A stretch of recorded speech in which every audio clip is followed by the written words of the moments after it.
Story 1. The Loop That Wouldn't End. Marcus Chen had been driving professionally for 11 years, hauling freight across the Midwest without incident. He prided himself on his punctuality, his clean driving record, and his ability to stay alert during the longest hauls. On the night of September 14, 2019, Marcus was driving a standard route from Indianapolis to Detroit, a journey he'd made at least 50 times before. The weather was clear, traffic was light, and his GPS showed an estimated arrival time of 3:47 a.m. Everything was routine until he passed the exit for Route 127 North. The highway stretched ahead of him, illuminated by his headlights cutting through the darkness.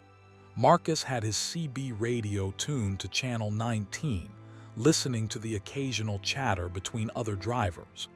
Classic rock played softly from his stereo. He stopped for fuel and coffee 2 hours earlier at a Flying J in Fort Wayne, and he felt alert and focused. The digital clock on his dashboard read 1:23 a.m. as he maintained a steady 70 miles per hour in the right lane. That's when he noticed the green mile marker, 187. He'd passed this same marker countless times before, always noting it because it was exactly halfway to his destination. Marcus made a mental note and continued driving, watching the white lines blur past his wheels. 5 minutes later, he glanced at another mile marker as it approached in his headlights, 188, then 189. Everything seemed normal, but then he saw it again. Mile marker 187. Marcus blinked hard, thinking fatigue was playing tricks on his eyes despite the coffee. He checked his speedometer, still holding at 70. He looked at his GPS, which showed him moving forward along Interstate 69 as expected. The estimated arrival time hadn't changed. He shook his head and continued driving, telling himself he'd misread the sign. 3 minutes passed. Mile marker 188 appeared. Then 189. His headlights illuminated mile marker 190, and Marcus felt relief wash over him. He was overthinking things, letting his imagination run wild during the quiet night hours. He adjusted his grip on the steering wheel and took a sip from his water bottle. Then he saw mile marker 187 again. This time, there was no mistaking it. The green reflective sign clearly displayed the number 187 in bold white numerals. Marcus felt his heart rate increase as he pressed harder on the accelerator, pushing his speed to 75. He watched the mile markers pass: 188, 189, 190, 191. He counted them carefully, noting each one as it appeared in his high beams and disappeared behind him into the darkness. When mile marker 187 appeared for the third time, Marcus grabbed his CB radio. "Breaker, breaker. This is long-haul Chen on I-69 northbound near mile marker 187. Anyone else out here experiencing anything unusual? Over." Static crackled through the speaker, but no response came. Marcus tried again, switching through several channels. Nothing but empty static on every frequency. He checked his cell phone. No signal, which wasn't unusual in some stretches of rural Indiana, but the timing made his skin crawl. He decided to take the next exit, wherever it appeared. Marcus kept his eyes fixed on the side of the road, watching for the blue exit signs that would indicate an off-ramp. The mile markers continued their impossible sequence: 188, 189, 190, 191, 192, then back to 187. Each loop took approximately 15 minutes of driving at 75 miles per hour. By his calculation, he should have covered nearly 19 miles, but he kept returning to the exact same point. The highway looked identical each time: same gentle curve to the left, same cluster of 3 reflectors on the right shoulder, same dead tree with twisted branches about 50 yards off the road. Marcus started counting the loops: 3rd loop, 4th loop, 5th loop. During the 6th loop, he noticed something new. As he passed mile marker 189, there was a car on the side of the road, a silver sedan with its hazard lights blinking. Marcus began to slow down, instinct telling him to check if someone needed help. But as he drew closer, he saw there was no one inside the vehicle. The driver's door hung open and the interior light was on, but the car appeared abandoned. Marcus continued past it, his throat tight with anxiety. When he completed that loop and returned to mile marker 187, he looked for the silver sedan again. It was still there, in the exact same position, hazard still blinking. But this time, as he passed mile marker 189, he saw someone standing beside the car, a figure in dark clothing, facing away from the road, motionless. He didn't slow down this time. Marcus kept his speed and his eyes forward, though he couldn't resist checking his side mirror. The figure never turned around, never moved, just stood there in the darkness beyond the reach of his taillights. Loop 7, Loop 8, Loop 9. Each time the figure was there, always in the same position, always facing away. Marcus stopped looking at it, focusing instead on finding any way to break the cycle. He tried driving slower, 50 miles per hour, then 40. The loops continued. He tried speeding up, pushing his rig to 85 miles per hour, faster than he'd ever driven a loaded trailer. The mile markers still reset at 187. During loop 12, his fuel gauge caught his attention. It should have been approaching half empty by now, but it remained at 3/4 full, exactly where it had been when he first entered this stretch of highway. His trip odometer hadn't changed either. The clock on his dashboard still read 1:23 a.m., frozen at the exact moment he'd first noticed mile marker 187. Marcus felt panic rising in his chest. He tried the CB radio again, cycling through every channel, calling out his location and situation. Static answered him, but then during loop 14 he heard something. A voice, distorted and distant, speaking through heavy interference. "Can't leave, chose the road chose." He slammed his fist against the radio, trying to clear the static. "Hello, can anyone hear me? I need help, I'm stuck in some kind of..." The radio went silent, completely dead. No static, no hum, nothing. Marcus checked the power, it was on, but no sound came from the speaker. Loop 16, Loop 20, Loop 25. Marcus lost count. He'd been driving for what felt like hours, but the clock never moved, the fuel never decreased, and the mile markers kept cycling through their impossible sequence. The figure by the silver sedan remained constant, a dark silhouette that never moved, never changed position. During what might have been loop 30, Marcus noticed his hands were shaking. Sweat dripped down his face despite the cool air conditioning. He tried to remember prayers his mother had taught him as a child, whispering them under his breath as the white lines continued their hypnotic parade beneath his wheels. Then, during a loop he couldn't number anymore, something changed. As he approached mile marker 191, he saw another vehicle ahead, a semi-truck identical to his own, same company logo, same trailer configuration. Marcus flashed his high beams at it, hope surging through him. Another driver meant he wasn't alone, meant someone else could see this impossible situation. But as he drew closer, his blood turned to ice. The license plate on the truck ahead was his own. He could see the driver in the cab, and though he couldn't make out the face clearly, he could see the back of the driver's head, the same baseball cap he was wearing, the same posture. Marcus was looking at himself. He slammed on his brakes, sending his truck into a controlled skid across both lanes. The vehicle ahead, his vehicle, continued at steady speed, disappearing around the curve toward mile marker 187. Marcus sat in the middle of the highway, engine idling, breathing hard.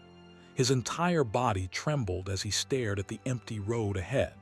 For the first time since this nightmare began, he closed his eyes. He counted to 10, then 20, then 30. When he opened them, he put the truck in gear and began driving again, slowly this time.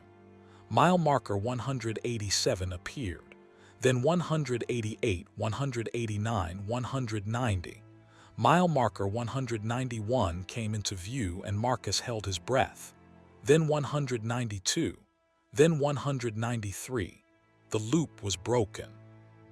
Marcus drove for another hour, watching the mile markers increase normally, his GPS showing steady progress, the clock finally ticking forward.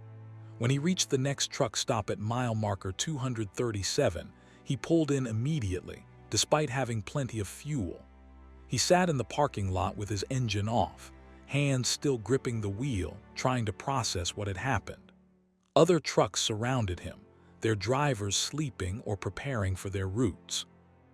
Everything looked normal, real, solid. Marcus checked his trip odometer.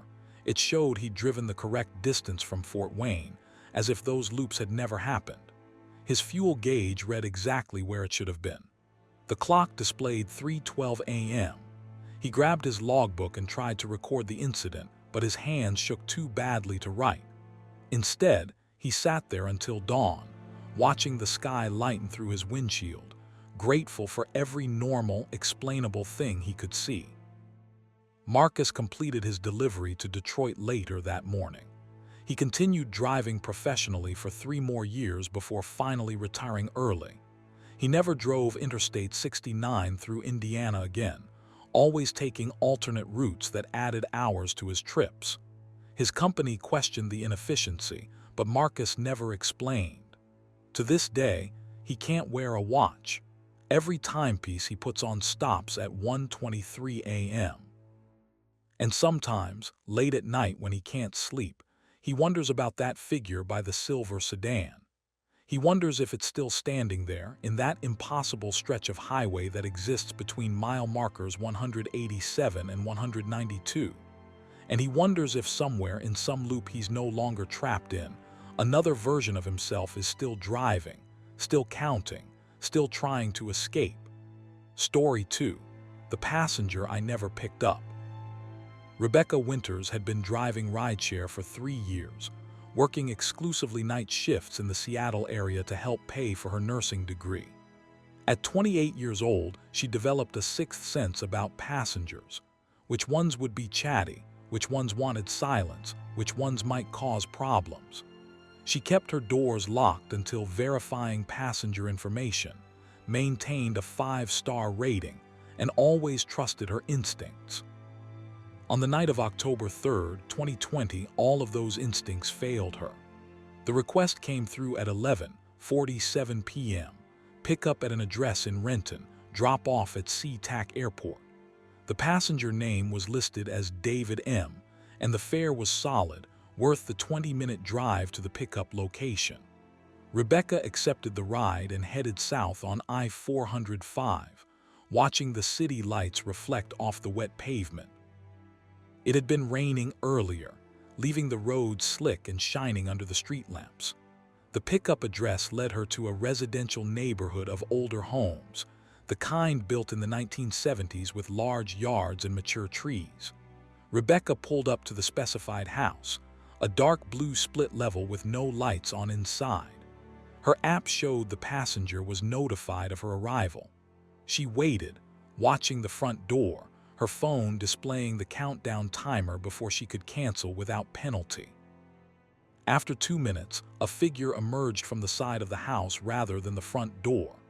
A man, mid-40s, wearing a dark suit and carrying a small rolling suitcase. Rebecca checked her phone. Yes, passenger was named David. She unlocked the doors as he approached, and he climbed into the back seat without a word, pulling his suitcase in after him. "David, heading to SeaTac?" Rebecca asked, making the standard verification. "Yes," he replied, his voice flat and quiet. He didn't make eye contact, instead staring straight ahead at the back of the passenger seat. Rebecca started driving, following the route her GPS provided. The man sat motionless in the back seat, not looking at his phone, not adjusting his position, barely seeming to breathe. In her rearview mirror, Rebecca could see his face partially illuminated by the passing streetlights, pale skin, dark eyes, expressionless features. "Flying out tonight?" he asked, attempting the small talk she'd learned passengers either appreciated or politely shut down. No response. The man continued staring forward, unblinking. Rebecca felt the first prickle of unease crawl up her spine. She'd had quiet passengers before, plenty of them, but something about this man's absolute stillness felt wrong. She focused on driving, taking the on-ramp to I-405 North, merging into light traffic. The airport was 18 minutes away according to her GPS. 5 minutes into the drive, Rebecca glanced in her rearview mirror and saw that the man was now staring directly at her reflection. Not at her physical head and shoulders visible from the back seat, but at her eyes in the mirror, as if he'd been waiting for her to look.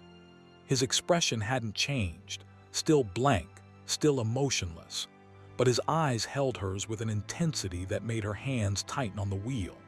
She looked away quickly, changing lanes to pass a slower vehicle. When she checked the mirror again, he was back to staring at the seat ahead of him. "Traffic's pretty light tonight," Rebecca said, her voice coming out slightly higher than normal. "Should get you there with plenty of time." Silence from the back seat. Rebecca turned up her radio slightly, letting the music fill the uncomfortable quiet. She was being ridiculous, she told herself. The guy was probably nervous about flying or tired or just not a talker. She'd drop him off in 15 minutes and never think about him again. Then her phone screen flickered. The GPS display glitched, showing her position jumping erratically across the map before resetting. Rebecca tapped the screen, but it seemed to be working normally again, probably just a signal hiccup. But then she noticed something that made her stomach drop. The trip details on her app showed no passenger information. The name David M. was gone, replaced by blank space. The pickup and drop-off addresses had vanished. According to her app, she wasn't on an active ride at all. Rebecca's heart began to pound. She glanced in the rearview mirror. The man was still there, solid and real in her back seat, still staring forward with that unsettling stillness. She checked her phone again, refreshing the app. Still no active ride showing. She navigated to her trip history. Her last completed ride was from 40 minutes ago. There was no record of accepting a pickup in Renton, no record of a passenger named David M. "Excuse me," Rebecca said, her voice shaky now. "I'm having some technical issues with my app.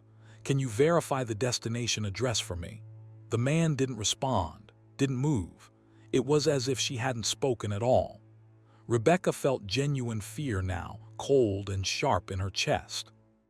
She was on the highway with a stranger in her car, a stranger who apparently didn't exist in her app, a stranger who might not have actually requested a ride at all. She tried to remember the pickup. Had she actually verified his identity? Had she checked the name before unlocking the doors? Everything suddenly felt fuzzy, uncertain. She took the next exit, deviating from the airport route. If this man was really a legitimate passenger, he'd say something about her going the wrong way. If he wasn't, well, Rebecca didn't want to think about what that meant. The man said nothing as she exited the highway, said nothing as she turned into a 24-hour gas station, brightly lit and with several other cars at the pumps. Rebecca pulled up to a pump and put her car in park, leaving the engine running. "I need to stop for gas real quick," she announced, watching the mirror carefully. The man didn't acknowledge her words. Rebecca grabbed her phone and opened her door, stepping out into the cool night air. She walked quickly toward the convenience store, glancing back at her car. Through the rear window, she could see the dark shape of the man still sitting motionless in the back seat. Inside the store, Rebecca approached the clerk, a young guy with headphones around his neck. "This is going to sound crazy," she said, her voice urgent and low, "but there's someone in my car and I don't think they should be there. Can you see him?" "Backseat dark suit?" The clerk looked past her through the windows at her car parked under the bright lights. He frowned. "Lady, there's nobody in your car." "What? No, look, backseat right side. Your car is empty, see for yourself." Rebecca spun around, staring at her vehicle. The backseat was vacant, no man in a dark suit, no rolling suitcase. The door she'd seen him enter through was closed, the interior exactly as it always looked when she drove alone. "That's impossible," she whispered. "Was just there. He's been in my car for the last 15 minutes. The clerk gave her a concerned look. You okay? You want me to call someone? Rebecca walked back to her car on trembling legs, circling it slowly, peering through every window. Empty, completely empty. She opened the back door and examined the seat. No indentation where someone had been sitting, no warmth, no trace of the passenger she'd driven from Renton. She checked her phone again. Still no active ride, no trip history. No record that anyone named David M. had ever requested her service. Rebecca got back in her driver's seat, her mind reeling. She'd hallucinated it all. Impossible. She'd heard him speak, had watched him in her mirror for 15 minutes straight. She checked her dash cam. She always kept one running for insurance and safety purposes. She rewound the footage to 11:47 p.m. The video showed her pulling up to the dark blue house in Renton. Showed her waiting for 2 minutes. But no one emerged from the side of the house. No figure in a dark suit. The video showed her back doors remaining locked, no one getting in. Then it showed her simply sitting there for another 3 minutes before driving away from the empty house, heading toward the highway. In the dash cam footage, she could hear herself speaking, David, heading to see TAC, but there was no one in the car to respond to. Flying out tonight, she asked the empty back seat. The video showed her driving in silence, occasionally glancing at the rearview mirror at a passenger who wasn't there. Rebecca watched herself on the video, watched herself having a conversation with nothing, watched herself exhibiting all the nervous behaviors of someone uncomfortable with their passenger, except there was no passenger. Just her, alone in the car, talking to empty air. She checked the timestamp on her app for when she supposedly accepted the ride. At that exact time, according to her phone's GPS history, she was 2 miles away from the Renton address, still completing a different ride. She hadn't been anywhere near that dark blue house until after she dropped off her previous passenger. But she remembered it. Remembered the request coming through, remembered accepting it, remembered every detail of driving to that address. How could she have such clear, specific memories of something that hadn't happened? Rebecca spent the next 20 minutes at that gas station, going through every piece of digital evidence. Her car's GPS system showed no record of the Renton address. Her bank account showed no pending payment for a ride to see TAC. Her app showed no cancellation, no completed trip, no attempt at pickup.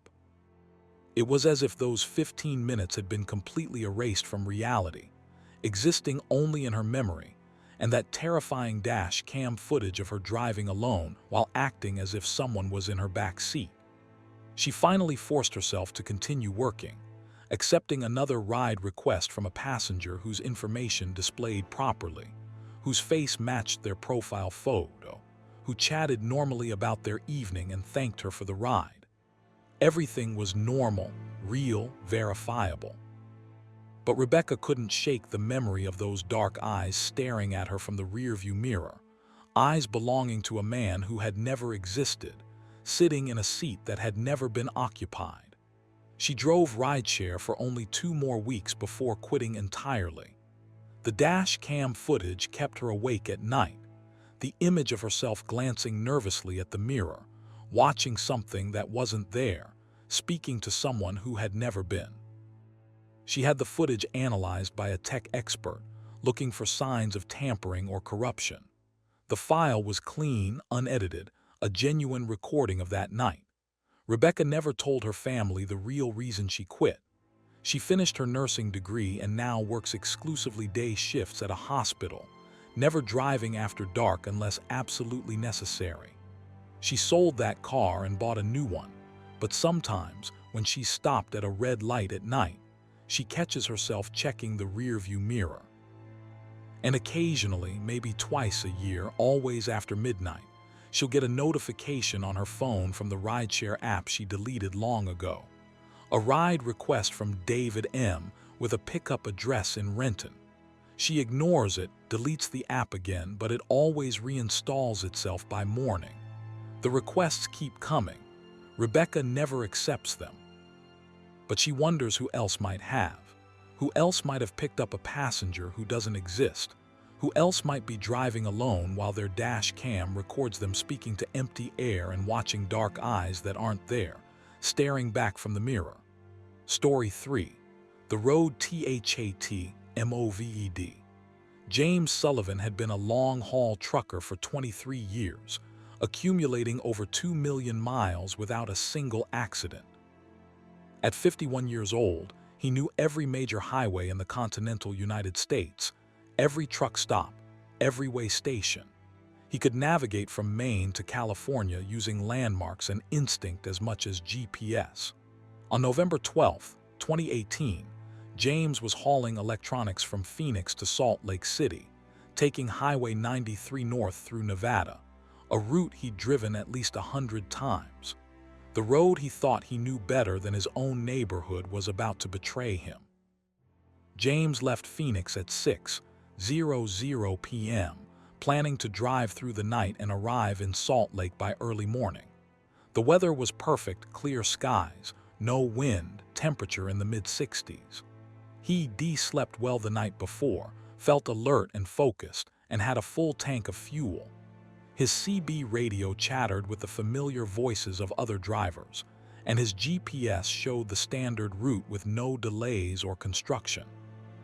Highway 93 cuts through some of the most desolate stretches of Nevada, particularly the section between Wickenburg and Las Vegas. Miles of empty desert, scattered Joshua trees, and endless darkness beyond the reach of headlights. James entered this section around 9:30 p.m., with the last traces of sunset fading behind the mountains to the west. He'd been driving for about 40 minutes into this empty stretch when he noticed something odd. The road ahead seemed to be curving more than he remembered. Highway 93 was fairly straight through this area with only gradual turns, but the curve ahead looked sharper, almost like a hairpin turn on a mountain pass. James eased off the accelerator, checking his GPS. It showed him on Highway 93, traveling northbound with a straight road ahead. But the road visible in his headlights definitely curved sharply to the right. James had learned to trust his eyes over technology in situations where the two disagreed. He slowed to 50 miles per hour and navigated the turn, which was indeed much sharper than the GPS indicated. His trailer leaned slightly as he rounded the curve, then straightened out on what should have been the continuing northbound highway. Except now the road looked different. The pavement seemed older, more weathered, with cracks he didn't remember. The shoulder was narrower, the lane markings faded almost to invisibility. James felt a flutter of confusion but kept driving. Maybe this was a recently deteriorated section scheduled for repair. Maybe he was misremembering the details of a route he'd last driven 6 months ago. Then he saw the sign, "Welcome to Utah." James hit his brakes harder than he'd intended, bringing his rig to a rough stop on the shoulder. Utah? Impossible. He'd only been driving through Nevada for 40 minutes. The Utah border was at least another 3 hours away. He grabbed his atlas. James still kept paper maps, a habit from his early years, and confirmed what he already knew. Highway 93 didn't enter Utah anywhere near where he should currently be. His GPS recalculated, spinning for a moment before displaying his position as still on Highway 93 in Nevada, approximately 60 miles north of Wickenburg. The coordinates on the screen matched his atlas. But the sign he'd just passed clearly stated "Welcome to Utah." James put his truck in gear and continued driving slowly, watching for more signs or landmarks. The road remained unfamiliar, narrower than it should be, rougher with a different texture under his tires. After 5 minutes, he saw another sign, "Nevada State Line 2 miles." So now he was heading back into Nevada. After just entering Utah, James checked his compass on the dashboard. He was still heading north, exactly as he should be. But according to these signs, he'd crossed into Utah and was now about to cross back into Nevada, all while traveling in a straight line for the past 10 minutes. His CB radio crackled with static. James picked up the handset. "Breaker 19, This is Mountain Man Sullivan on Highway 93 northbound. Anyone else out here seeing weird road signs? Over. Static answered him, but then a voice broke through, distant and distorted. Sullivan, where are you exactly? Over. Highway 93, about 80 miles north of Wickenburg, but I'm seeing state line signs that don't make sense. Over. More static then. Sullivan, there's no one named Sullivan on the registry tonight. Who are you? Over.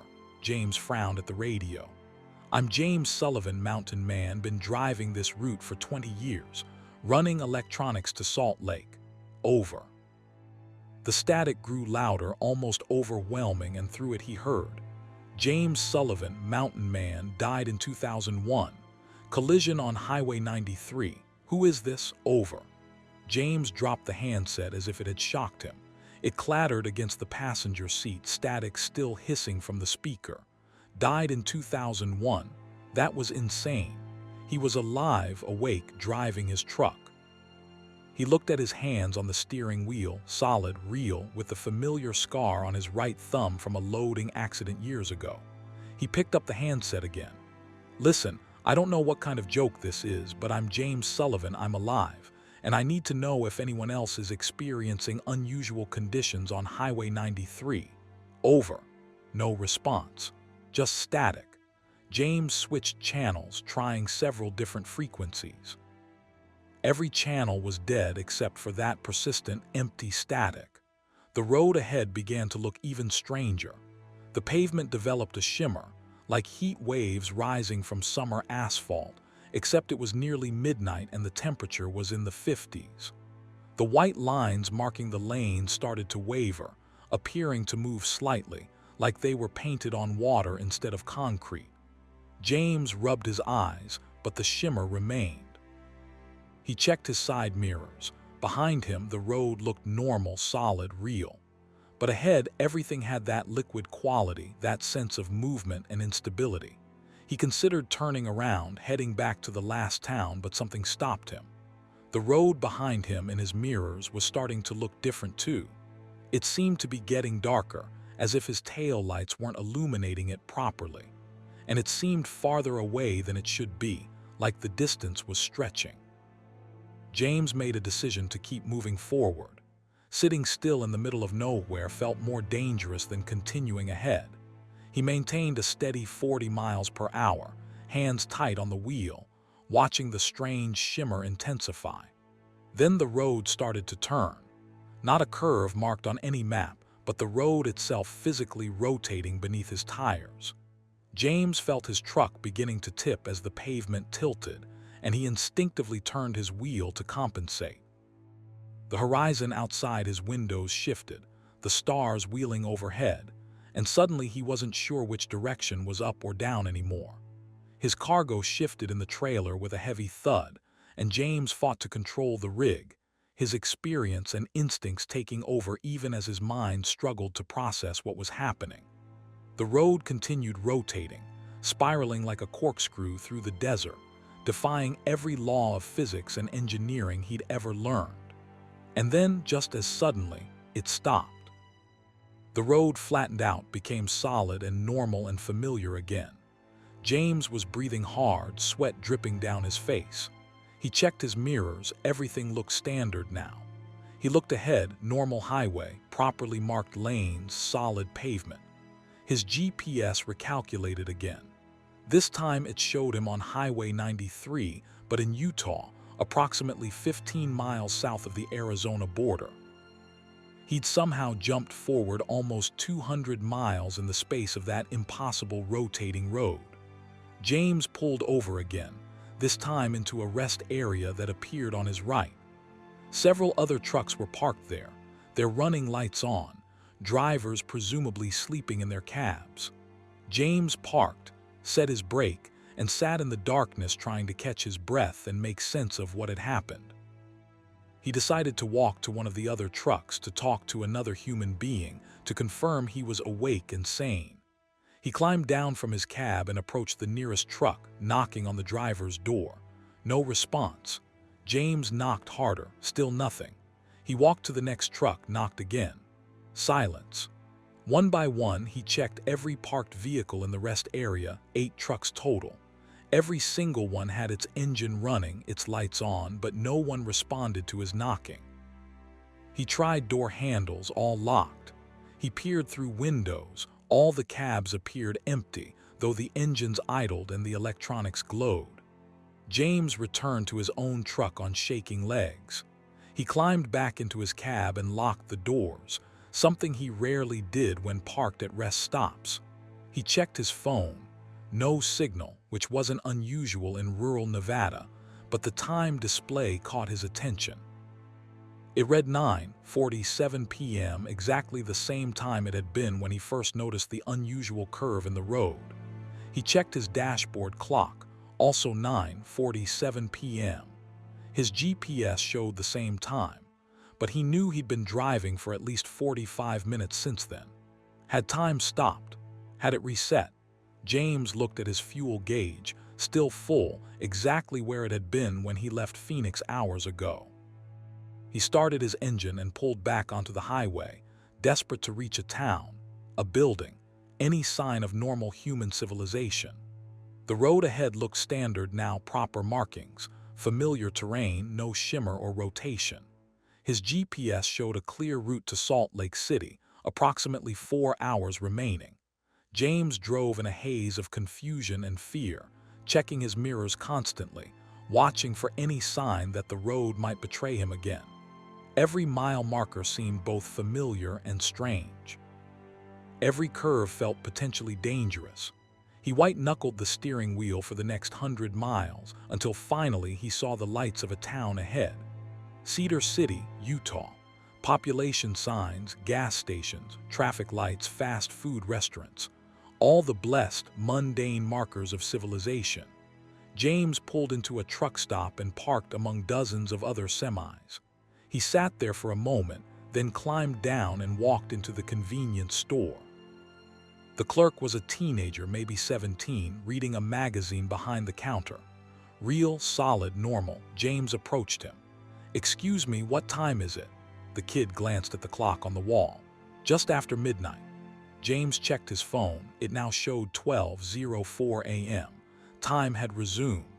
He wanted to ask the clerk if anything strange had been reported on Highway 93, if other drivers had experienced what he'd experienced, but he couldn't find the words.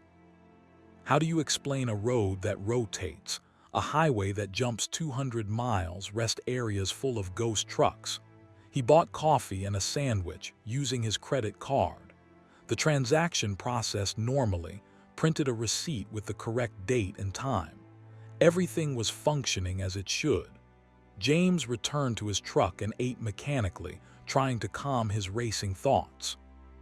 He completed the drive to Salt Lake City without further incident, arriving at 5:30 a.m. as originally scheduled, despite everything that had happened. He delivered his cargo, signed the paperwork, and headed back to Phoenix, taking Interstate 15 instead of Highway 93. He never drove Highway 93 at night again. James continued trucking for 3 more years before retiring early. He told his wife he was tired of the road, ready for a desk job coordinating routes for younger drivers. He never mentioned that night in November 2018. Never mentioned the road that moved, the time that stopped, the voice on the CB radio that insisted he died 17 years earlier. But sometimes, late at night, James researches his own name online. He searches James Sullivan truck driver accident and finds nothing. He looks up Highway 93 fatalities for 2001 and finds no one by his name. Either that voice was lying, or he exists in some version of reality where that accident never happened. He doesn't know which possibility frightens him more. What he does know is that somewhere in Nevada, there's a stretch of Highway 93 that doesn't follow the rules, where roads can rotate and distance can compress and time can stop at 9:47 p.m. And he knows there are other drivers out there, hauling freight through the night, who might encounter that same stretch of highway. James wonders if they'll make it through like he did, or if somewhere in some version of reality, He's still driving that endless spiral of impossible road, going nowhere, trapped forever in those minutes between 9:47 p.m. and midnight. Story 4. The HITCHHIKER Who Knew My Name. Diana Foster had been driving delivery routes for 6 years, specializing in medical supplies between rural hospitals and clinics throughout Montana. At 34 years old, she prided herself on her reliability and her willingness to take the routes other drivers avoided. The remote highways through mountain passes, the narrow roads that twisted through forests and canyons. On the night of March 8, 2021, Diana was driving a standard route from Missoula to Kalispell, carrying temperature-controlled pharmaceuticals in her cargo van. She had a strict policy against picking up hitchhikers, a rule she'd never broken in thousands of miles of driving. That policy died on Highway 83, just north of Swan Lake. The weather was challenging but manageable, light snow falling, roads treated with salt and sand, visibility decent with her headlights cutting through the darkness. Diana had made this drive countless times, knew every curve and straightaway, every landmark and turnoff. She was listening to a true crime podcast through her Bluetooth speaker, the narrator's voice keeping her company through the isolated stretches between towns. That's when her headlights caught the figure standing on the shoulder of the road. A woman, young, maybe early 20s, wearing a light jacket completely inadequate for the Montana winter. She wasn't trying to thumb a ride, just standing there, facing the road, arms at her sides. As Diana's van approached, the woman made direct eye contact, and Diana felt compelled to stop. It wasn't a conscious decision. Her foot pressed the brake pedal almost of its own accord, and she pulled onto the shoulder about 15 feet past the woman. Diana watched through her passenger side mirror as the woman walked toward the van. There was something off about her movement, too smooth, too deliberate, like she was gliding rather than walking through the several inches of accumulated snow. Diana's hand hovered over the lock button, her instincts screaming at her to drive away, but she couldn't make herself move. The woman reached the passenger door and stood there, looking directly at Diana through the window. Up close, Diana could see she was pretty in an eerie, porcelain doll way, perfect features, pale skin, dark hair hanging straight down past her shoulders. Her lips moved, and Diana heard the words clearly despite the closed window. "Hello, Diana." Diana's blood ran cold. She hadn't rolled down the window. The van was sealed against the winter cold, the heater running. But she'd heard the woman speak as clearly as if she were sitting right beside her. And the woman had used her name. Against every instinct of self-preservation, Diana unlocked the passenger door. The woman opened it and climbed in, moving with that same unnaturally smooth motion. No blast of cold air entered with her, despite the door being open for several seconds. She settled into the seat and looked straight ahead through the windshield, hands folded in her lap. "Thank you," the woman said, her voice soft and oddly flat. "I need to reach Kalispell." Diana's mouth felt dry as she checked her mirrors and pulled back onto the highway. "How did you know my name?" "It's on your uniform," the woman replied. Diana glanced down at her company jacket. She wasn't wearing her name tag. She never wore it while driving, only when making deliveries. A quick check confirmed it was in her console, not pinned to her jacket. The woman was lying, but Diana's tongue felt heavy, the words to confront her dying in her throat. They drove in silence for several minutes, the only sounds the hum of the engine and the periodic scrape of windshield wipers clearing snow. Diana kept stealing glances at her passenger. The woman didn't move, didn't fidget, didn't exhibit any of the normal behaviors of a human being sitting in a car. She didn't shiver despite her inadequate clothing, didn't adjust her position, didn't even appear to breathe. Her chest never rose or fell beneath her thin jacket. "What's your name?" Diana finally asked, her voice coming out rough and uncertain. "Sarah," the woman replied, still staring straight ahead. "Sarah Morrison." "What were you doing out there, Sarah? It's pretty remote, pretty cold for walking." "I was waiting." "Waiting for what?" "For you." Diana felt her grip tighten on the steering wheel. "For me specifically, why?" "Because you would stop. Most people don't stop anymore, but you're different. You have kindness, you have guilt." Sarah turned her head to look directly at Diana, and her eyes were completely black. Not just the pupils, but the entire eye, sclera and all, like pools of oil. "You need to make amends." Diana wanted to pull over to make this woman, this thing, get out of her van, but her body wouldn't obey. Her hand stayed on the wheel, her foot on the accelerator, maintaining a steady 60 miles per hour through the falling snow. "I don't know what you're talking about," Diana managed to say. June 14, 2019. Highway 200 near Thompson Falls. You were running late, driving too fast. A deer ran in front of your van. You swerved to avoid it. Diana's breath caught in her chest. She remembered that day with crystal clarity, remembered the deer materializing in her headlights, remembered jerking the wheel hard to the right, tires squealing. She avoided the deer, had gotten her van back under control, had continued to her delivery feeling shaken but relieved. "There was a car behind you," Sarah continued, her black eyes fixed on Diana's face. "An old sedan. When you swerved, they swerved too, overcorrected. They went off the road, down the embankment. The car rolled 3 times. Sarah Morrison, age 22, was killed instantly." "No," Diana whispered. "No, I checked my mirror. There was no one behind me." "You didn't check carefully enough. The car was there, far enough back that you didn't think about it when the deer appeared. But they were there. And when you swerved without warning, without signals, they reacted instinctively. They died and you kept driving. You never even knew." Tears were streaming down Diana's face now. "I didn't know. I swear I didn't know. How could I have known?" "You couldn't have," the thing wearing Sarah Morrison's face agreed. "But you should have checked, should have stopped, should have looked back to make sure no one else was affected by your evasive maneuver. Instead, you continued to your delivery." Sarah's car wasn't discovered for 2 days. Her family spent 48 hours not knowing if she was alive or dead. Diana was sobbing now, her vision blurred, her whole body shaking. "I'm sorry. God, I'm so sorry. I didn't know. If I had known." "If you had known what? Would you have stopped, called for help? Or would you have been too worried about your delivery schedule, your perfect safety record, your reputation?" "I would have helped. I'm not a monster. I would have." "Would have what?" The woman's voice rose for the first time, sharp and cutting. "Brought her back from the dead, undone the accident, or just felt guilty while continuing to live your life?" Diana couldn't answer. She was crying too hard, hyperventilating, her hands shaking so badly the van drifted across the center line.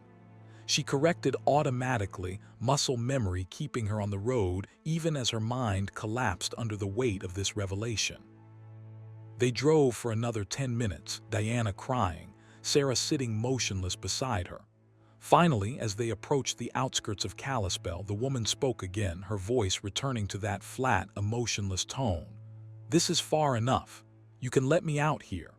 Diana pulled over immediately, desperate to get this creature out of her van. Sarah opened the door, and this time cold air did rush in, shocking Diana with its intensity. Sarah turned to look at her one final time. "You're not responsible for my death, Diana. The deer was unpredictable. The road was dangerous. The accident was just that, an accident. But you need to remember that your choices on the road affect more than just you. Every decision, every action ripples outward. Sometimes those ripples kill people." "Then why tell me this?" Diana asked through her tears. "Why torture me with it?" "Because you needed to know. Because guilt makes us careful. Because 3 weeks from now, you'll be driving this same route and a dog will run in front of your van. You'll remember this conversation. You'll check your mirrors carefully before swerving. And the motorcycle behind you will have time to react, time to slow down, time to survive." Sarah climbed out of the van, then leaned back in to add, "Or maybe you won't check your mirrors. Maybe you'll forget this conversation. Maybe the motorcyclist will die just like I did. Free will is a terrible burden, isn't it?" She closed the door and walked away from the van. disappearing into the darkness beyond the reach of the headlights within just a few steps. Diana sat there, engine running, heater blasting, crying until she couldn't breathe. Eventually, she completed her delivery to Kalispell, 45 minutes late. She told the receiving nurse she'd had van trouble, apologized for the delay. She drove back to Missoula in a daze, took 2 days off work claiming illness, then returned to her roots. Diana never told anyone about Sarah Morrison. Instead, she spent hours online researching the name, searching for accident reports from June 2019 near Thompson Falls. She found nothing. No death notices, no accident reports, no missing person cases. Sarah Morrison, at least as a car accident victim on Highway 200, didn't exist in any official record. But Diana remembered her. Remembered those black eyes and that flat voice and the accusation that might or might not have been true. She thought about it every single day, every time she drove, every time she made a decision on the road. 3 weeks later, on March 29, 2021, Diana was driving her regular route from Missoula to Kalispell. Same highway, same time of night, same weather conditions. A dog, some kind of large mixed breed, ran in front of her van near Swan Lake, almost exactly where she'd picked up Sarah Morrison. Diana's training and instincts told her to swerve right to avoid the animal. But in that split second before reacting, she checked her rearview mirror carefully. There was a motorcycle behind her, maybe 200 feet back, headlight visible in the darkness. If she swerved suddenly, the motorcyclist would have to react instantly, might lose control on the slippery road, might crash. Diana made a choice. She didn't swerve. She hit the brakes hard, managing to slow enough that when the dog darted into her path, the impact was relatively low speed. The dog yelped and tumbled but got up and ran off into the trees, apparently not seriously injured. Diana pulled over, heart pounding, checking her mirror. The motorcycle pulled up beside her and the rider, a man in his 50s, rolled down his face shield. "You okay? That was close." "Yeah," Diana said, her voice shaking. "I'm okay. Is the dog, did you see where it went?" "Ran off into the woods, looked like it was limping but moving pretty well." "You did good hitting the brakes like that instead of swerving. If you'd swerved right, I probably would have clipped you. I was going too fast for conditions, not leaving enough space. That's on me. But your quick thinking saved us both from a bad situation." The motorcyclist rode away after making sure Diana's van wasn't damaged. Diana sat there for a long time, replaying the incident in her mind. Had Sarah Morrison been real? Had she actually predicted this moment? Or had Diana just received a timely reminder from her own subconscious, manifested as a hitchhiker who couldn't possibly exist? She didn't know. She'd never know. Diana still drives medical supply routes through Montana. She still works nights, still takes the remote highways, still maintains her perfect safety record. But now she drives differently. She checks her mirrors obsessively. She maintains more following distance. She anticipates hazards further ahead. She thinks about the ripples her choices make, the invisible effects of every decision. And sometimes, when she's driving Highway 83 near Swan Lake on snowy nights, she sees a figure standing on the shoulder in a light jacket. Young woman, dark hair, watching the road. Diana never stops anymore. She just drives past, checking her rearview mirror as the figure shrinks into the darkness behind her. In the mirror, sometimes the figure waves, sometimes it just watches, and sometimes, rarely, but it happens, the figure is gone before Diana's eyes reach the mirror, as if it was never there at all. Diana tells herself these are different hitchhikers, real people who need rides she can't provide. But deep down, she knows better.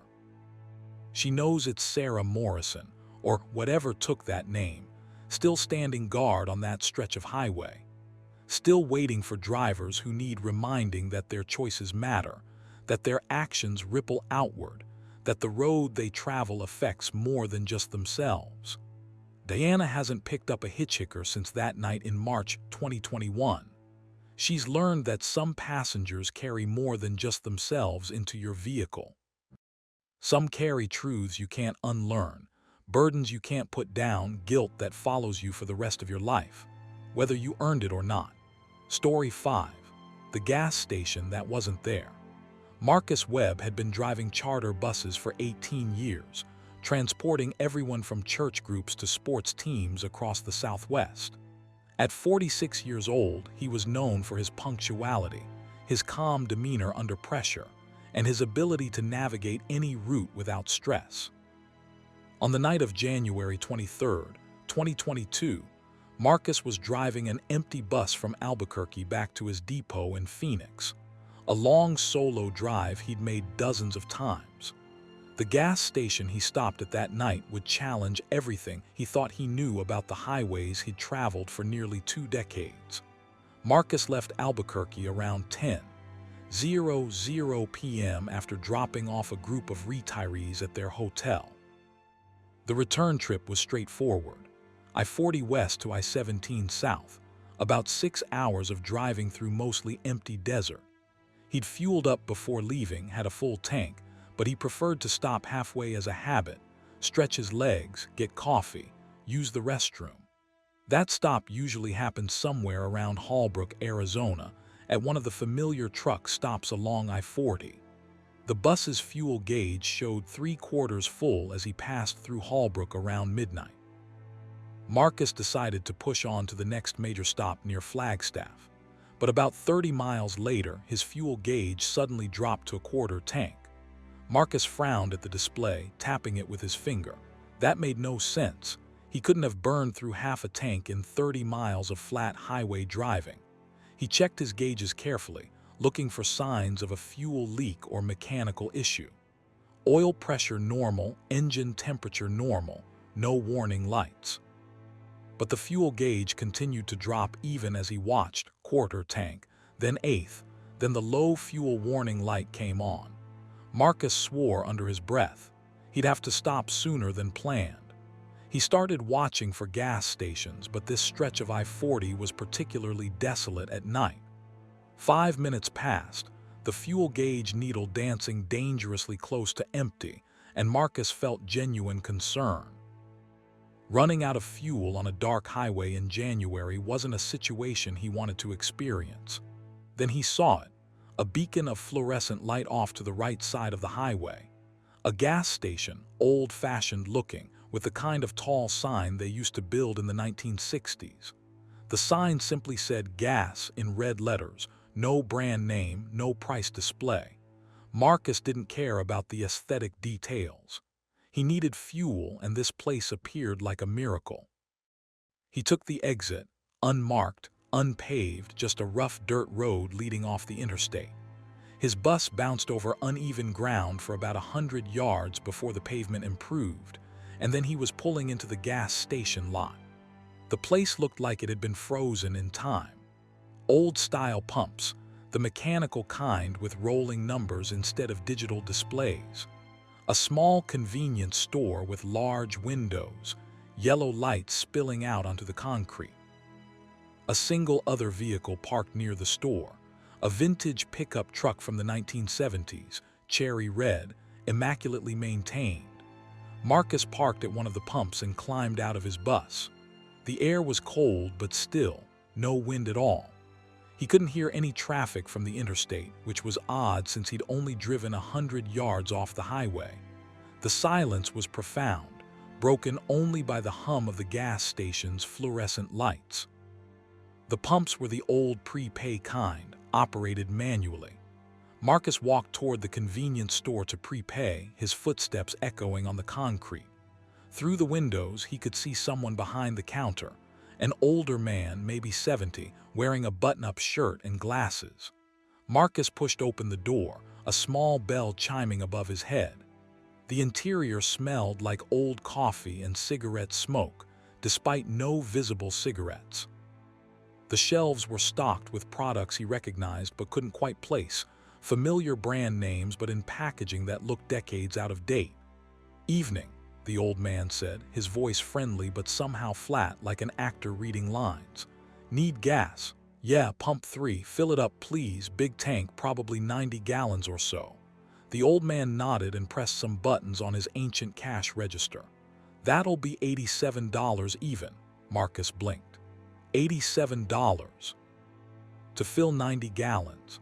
Gas is 97 cents a gallon tonight, the old man replied, smiling. Special price, 97 cents. Marcus felt disorientation wash over him.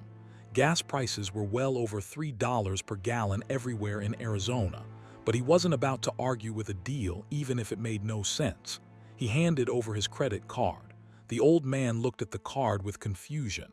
Sorry, son, we only take cash or checks. You don't take credit cards. Never had the need for that fancy electronic stuff, cash or checks only. Marcus checked his wallet. He usually kept some emergency cash, and tonight was no exception. He had 4 20s and some ones. Will $92 cover it? More than enough. I'll give you change. The old man took the cash, made change from his register, and handed Marcus $5 back. Pumps activated. Fill her up. Marcus walked back outside, his mind spinning. A gas station that didn't take credit cards, selling fuel at 1970s prices with technology from that era. He looked around more carefully. Everything about this place felt wrong, too clean for its age, too well maintained, too perfectly preserved, like a museum exhibit rather than a functioning business. But the pump worked. Marcus filled his bus's tank, watching the mechanical numbers roll up, gallons and dollars increasing in that satisfying analog way. When the tank was full, the pump clicked off at 91 gallons, $88 and change. Marcus replaced the nozzle and secured his fuel cap. He should have just driven away. Every instinct told him to get back on the interstate and forget this place. But curiosity pulled him back toward the convenience store. The door chimed again as he entered. All set? The old man asked. Yeah, thanks. Can I ask you something? How long has this station been here? Since 1968, the old man replied proudly. My father built it. I've been running it since 1973. Business must be tough out here, so far from the main road. We get by.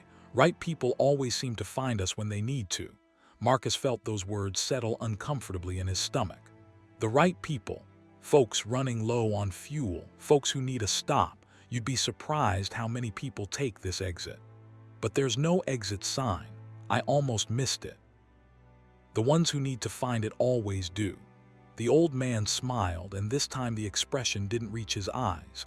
You found it, didn't you? Marcus decided he'd had enough of this conversation. Right, well, thanks for the gas. He turned toward the door, then paused. By the way, what's the best way back to I-40 from here? Same way you came, just follow the road back. Marcus pushed through the door and climbed back into his bus. He started the engine, relieved when it fired up normally. The fuel gauge showed full. Everything looked normal. He pulled out of the gas station lot and headed back down the unpaved road toward the interstate. But the road didn't look right. Marcus was sure he'd driven about 100 yards from the highway to the station, but he drove for 5 minutes without seeing the interstate. The dirt road continued through empty desert, no lights visible in any direction. Marcus checked his GPS. It showed him on I-40, making normal progress westbound. But through his windshield, he was clearly on a dirt road in the middle of nowhere. He stopped the bus, put it in park, and pulled out his phone. No signal. His GPS was frozen, showing his last known position on the interstate. Marcus sat in the darkness, engine idling, trying to decide what to do. Then he saw headlights approaching from behind. A vehicle pulled up next to his bus, the cherry red pickup truck from the gas station. The driver's window rolled down, revealing the old man from inside the store. Lost, the old man called out. The road back to the interstate, it's not where I expected, Marcus replied, trying to keep his voice steady. That happens sometimes. Time of night, darkness, easy to get turned around. Follow me. I'll lead you back. The pickup truck pulled ahead and Marcus followed it, having no better option. They drove for another few minutes, the truck's taillights glowing red in the darkness ahead. Then suddenly, Marcus saw the lights of the interstate ahead. the familiar pattern of highway signs and passing cars. The pickup truck pulled over to the side of the road just before reaching I-40. The old man leaned out his window and waved Marcus past. Marcus waved back, guided his bus onto the interstate on ramp, and merged into light traffic. He checked his rearview mirror. The pickup truck was gone. The exit he just used was gone too. No road, no sign, just empty desert shoulder. Marcus drove for another mile, then pulled onto the actual shoulder and stopped, hands shaking.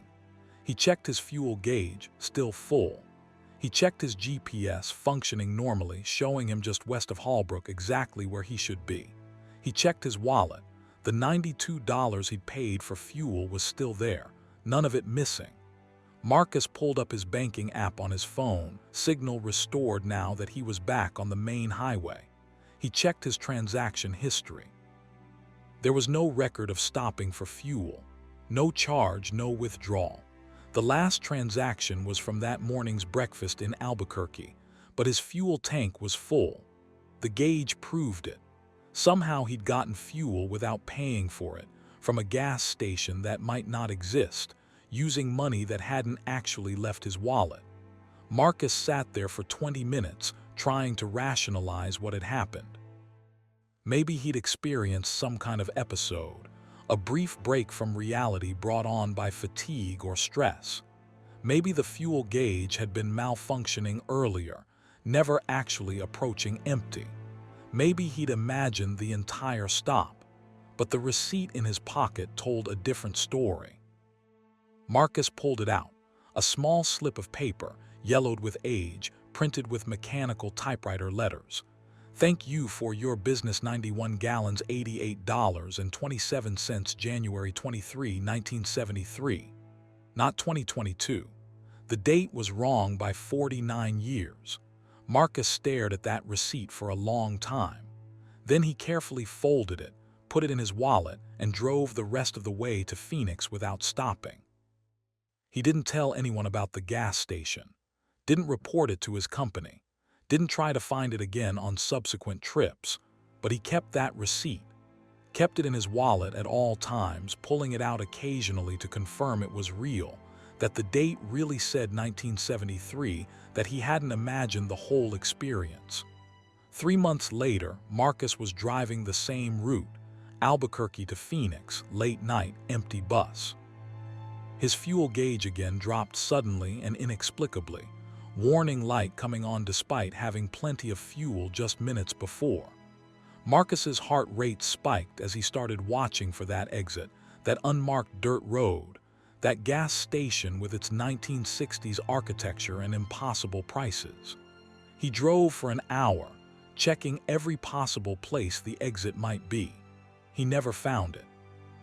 The fuel gauge eventually stabilized at half full, the warning light went off, and Marcus continued home without incident. Since then, it's happened twice more, the fuel gauge dropping to empty, the desperate search for that gas station, the failure to find it. Marcus has concluded that you can't look for the place. You can't plan to stop there. It only appears when you genuinely need it, when you're truly running out of fuel with no other options. And Marcus has made a decision. If his gauge ever drops to empty again and that exit appears, he won't take it. He'll coast to a stop on the shoulder, call for assistance, wait hours for a fuel truck if necessary. Because whatever that place is, whether it's a pocket of 1973 bleeding into the present, or some liminal space that exists between real exits, or something his mind can't even properly categorize, it's not meant for repeat visitors. The receipt in his wallet is enough. Proof that he experienced something impossible, something that shouldn't exist but does. Marcus doesn't need more proof than that. He just needs to stay on the marked exits, the ones with signs and proper pavement, the ones that appear on GPS and lead to gas stations that exist in the right year. But sometimes, late at night when the highway is empty and dark, Marcus finds himself watching the side of the road a little too carefully. Watching for that unmarked exit, that dirt road, those fluorescent lights glowing in the desert darkness.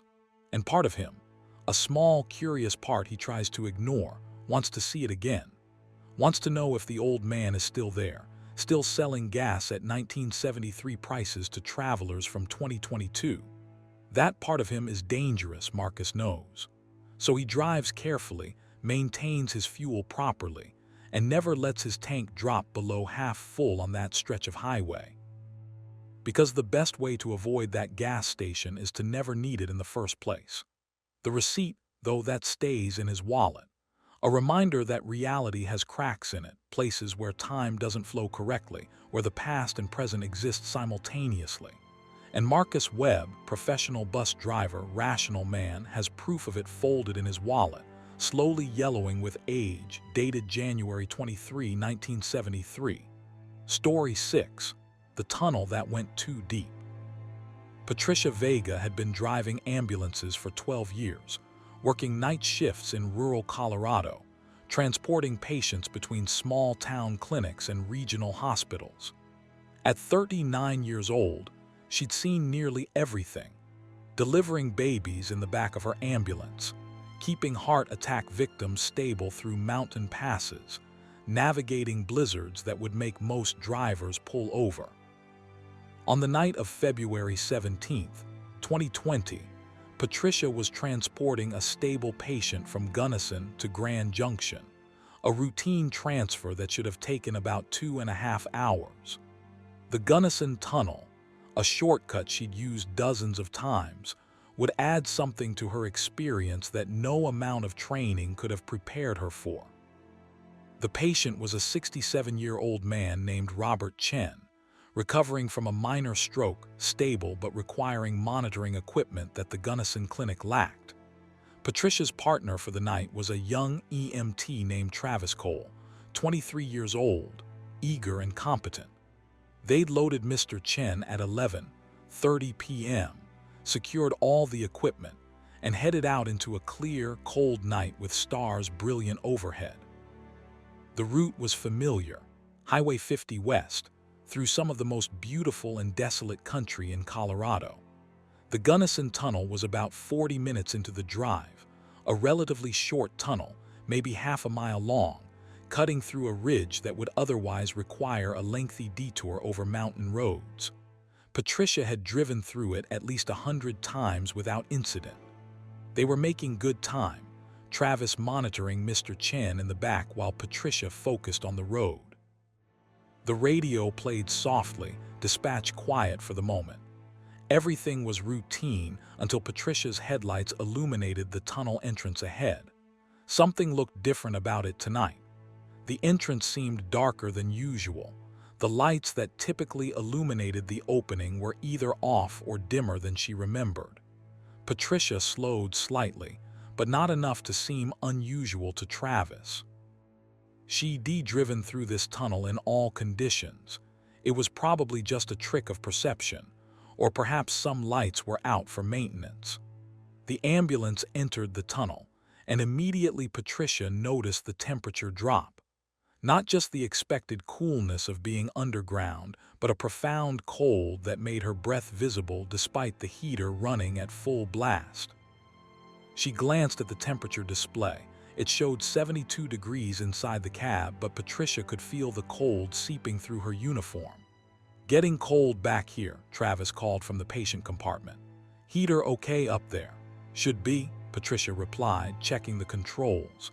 Everything showed normal operation, but the cold intensified with each second they spent in the tunnel. Mr. Chen began to stir, mumbling about the temperature. The tunnel lighting was wrong too. The overhead lights that usually provided consistent illumination were flickering, creating a strobe effect that made Patricia's eyes hurt. The yellow-white of normal tunnel lights had shifted to something greenish, sickly, wrong. Patricia maintained her speed, 45 miles per hour, appropriate for the tunnel, watching for the exit that should appear within 60 seconds. 60 seconds passed. No exit. Patricia kept driving, assuming she'd underestimated the time. But 90 seconds passed, then 2 minutes, then 3. The tunnel should have ended long ago. Patricia checked her odometer. She'd traveled over 2 miles since entering, more than 4 times the tunnel's actual length. Patricia," Travis called from the back. Aren't we through yet? This seems longer than usual. Yeah, I noticed, Patricia replied, trying to keep her voice calm for Mr. Chen's sake. Probably just seems that way. We'll be out soon. But they weren't out soon. 5 minutes into the tunnel, Patricia knew with absolute certainty that something was wrong. The tunnel was extending itself, or they were traveling through it slower than the speedometer indicated, or they'd somehow entered a different tunnel entirely. None of those explanations made sense, but neither did driving for 5 minutes through a half-mile tunnel. The walls began to change. The smooth concrete Patricia expected was becoming rougher, more organic-looking, like they'd transitioned from a man-made tunnel to a natural cave. The greenish lights flickered more intensely, and in the strobing illumination, Patricia could see water seeping down the walls. No, not just water. Something dark, viscous like oil or tar, oozing from cracks in the stone. "Patricia, I really think we should stop," Travis said, his voice tight with anxiety. "Something's not right. We should back out." Patricia considered it, but the tunnel was too narrow to turn around, and backing up an ambulance for miles through this darkness seemed more dangerous than continuing forward. "We keep going. The exit has to be ahead somewhere." 8 minutes in the tunnel, 10 minutes, 12. The temperature inside the ambulance had dropped to the point where Patricia could see her breath despite the heater's continued operation. Mr. Chen was fully awake now, asking worried questions that Travis tried to answer with reassuring lies. Then Patricia saw something in the road ahead, a figure standing in the middle of the tunnel, illuminated by her headlights.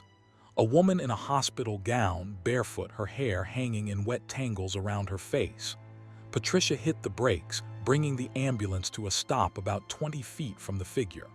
The woman didn't move, just stood there, facing the ambulance, arms at her sides. Patricia could see her clearly in the headlights, young, maybe 30, pale skin, dark circles under her eyes.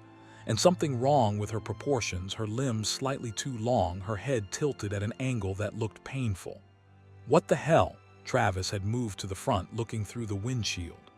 "Is she a patient? Did she escape from somewhere?" Patricia grabbed her radio, trying dispatch. Static answered her, thick and overwhelming. She tried her cell phone.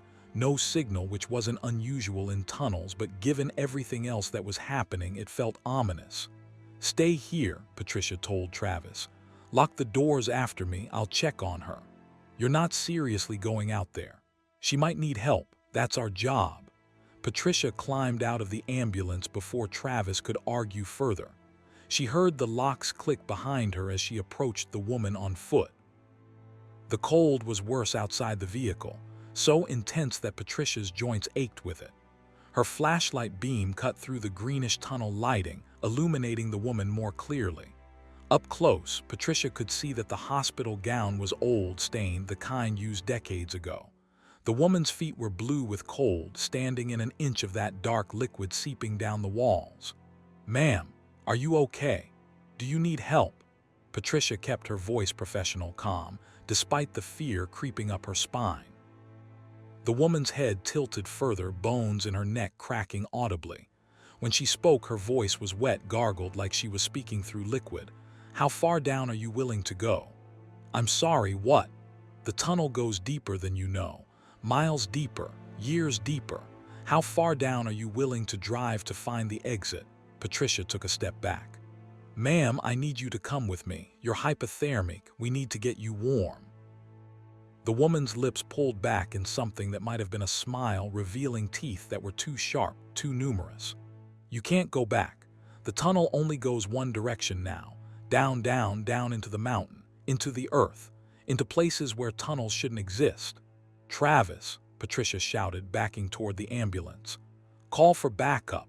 She knew it was useless with no radio or cell signal, but she needed to break the spell of this encounter, needed to inject some normalcy into this nightmare.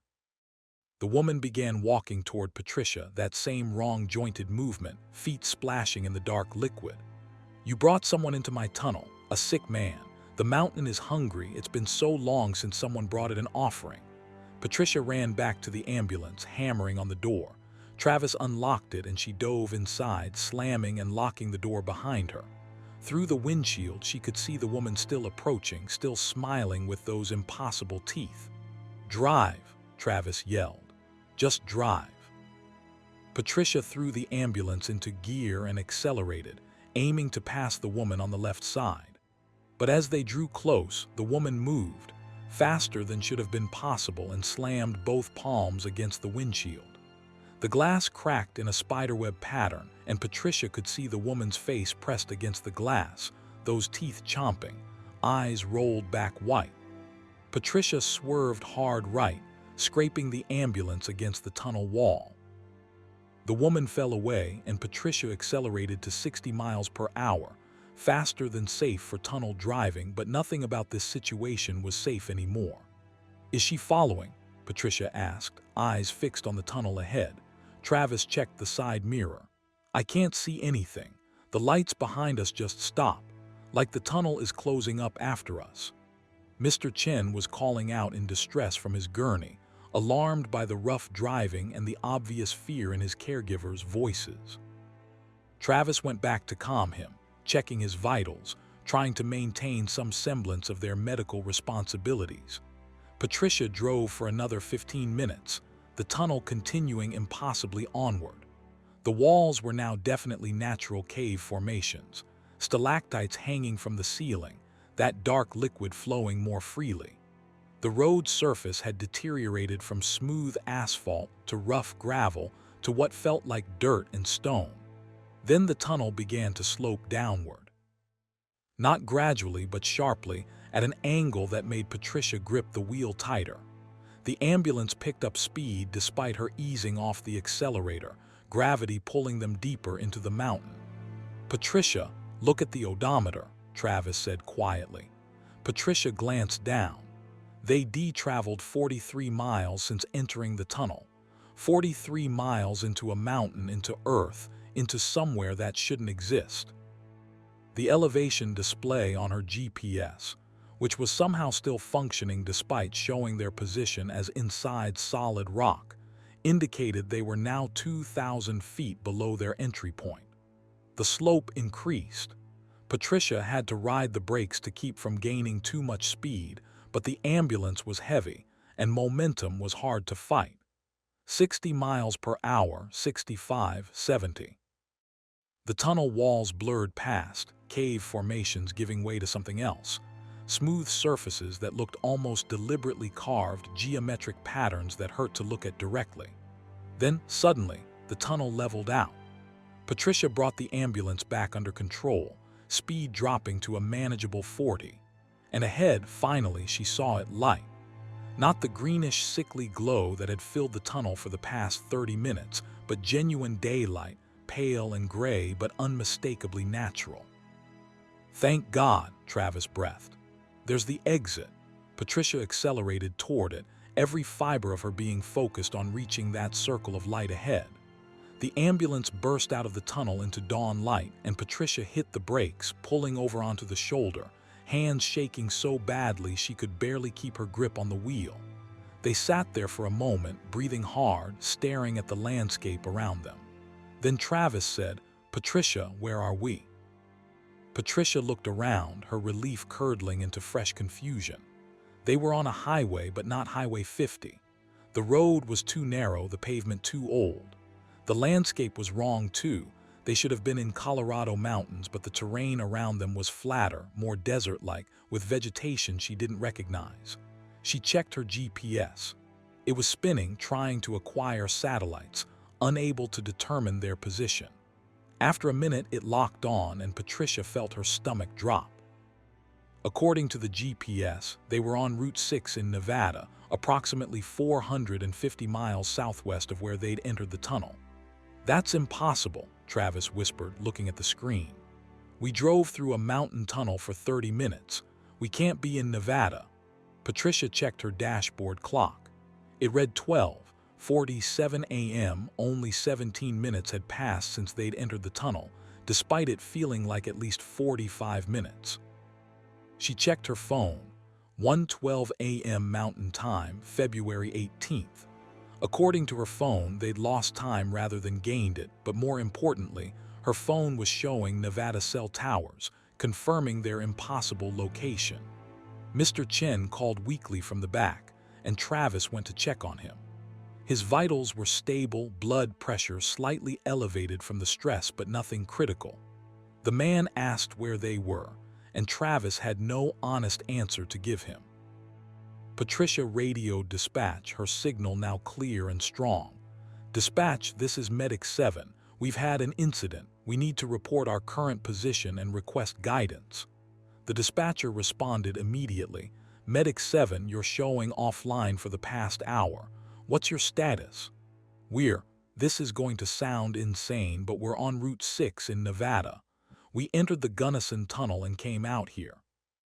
We still have our patient, he's stable, but we're approximately 400 miles from our destination." Silence from dispatch then. "Medic 7, repeat your last transmission." Patricia repeated it, adding details about the tunnel, the impossible distance, the woman they'd encountered. The dispatcher transferred her to a supervisor who transferred her to a regional director.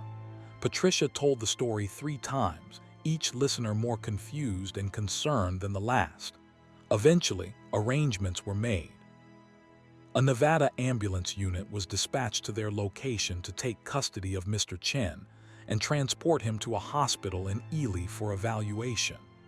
Patricia and Travis were instructed to drive their ambulance to the nearest station, where they'd be relieved of duty and undergo medical evaluation themselves.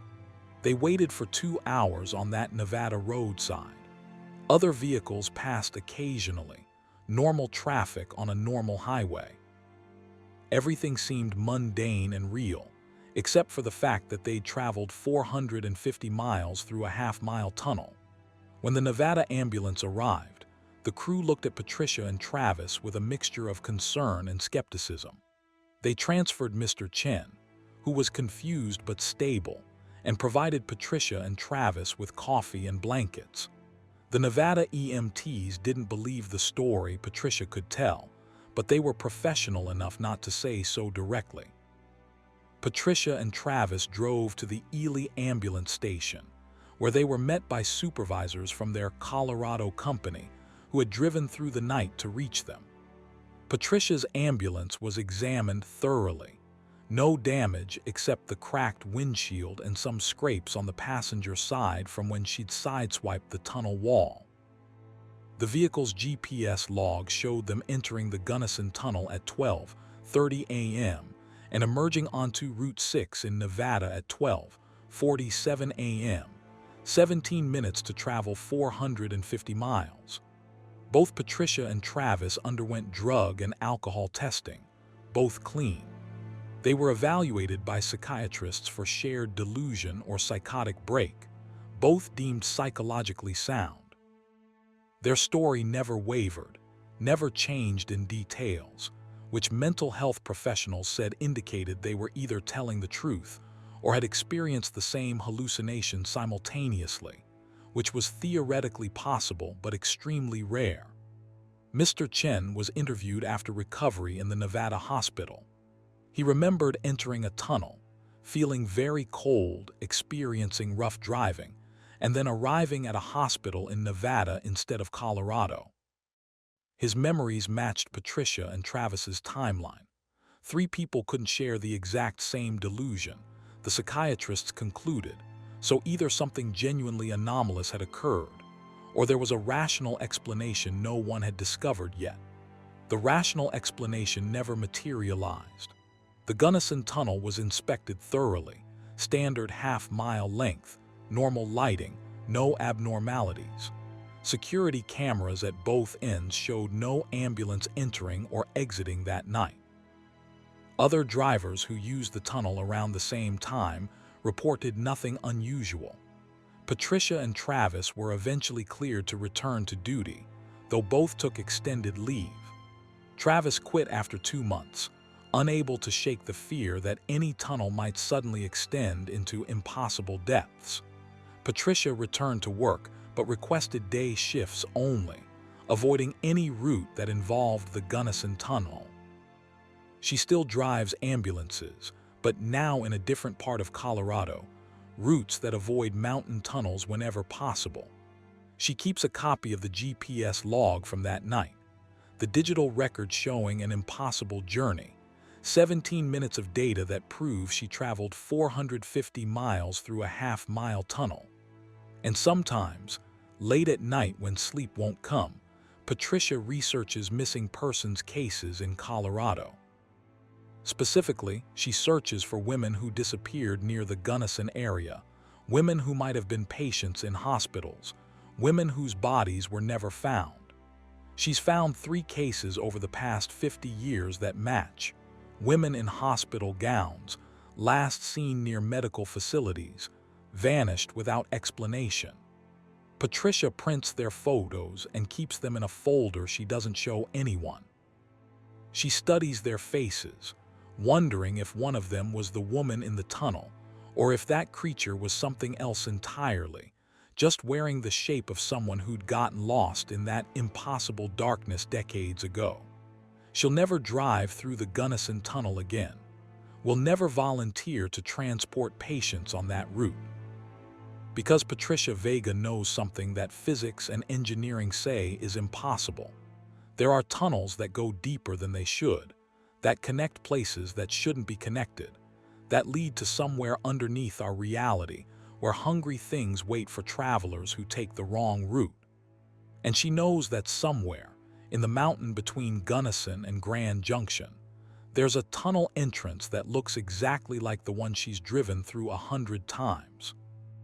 But if you enter it at the wrong moment, at the wrong time, in the wrong conditions, when the mountain decides it's hungry, you won't come out where you expect.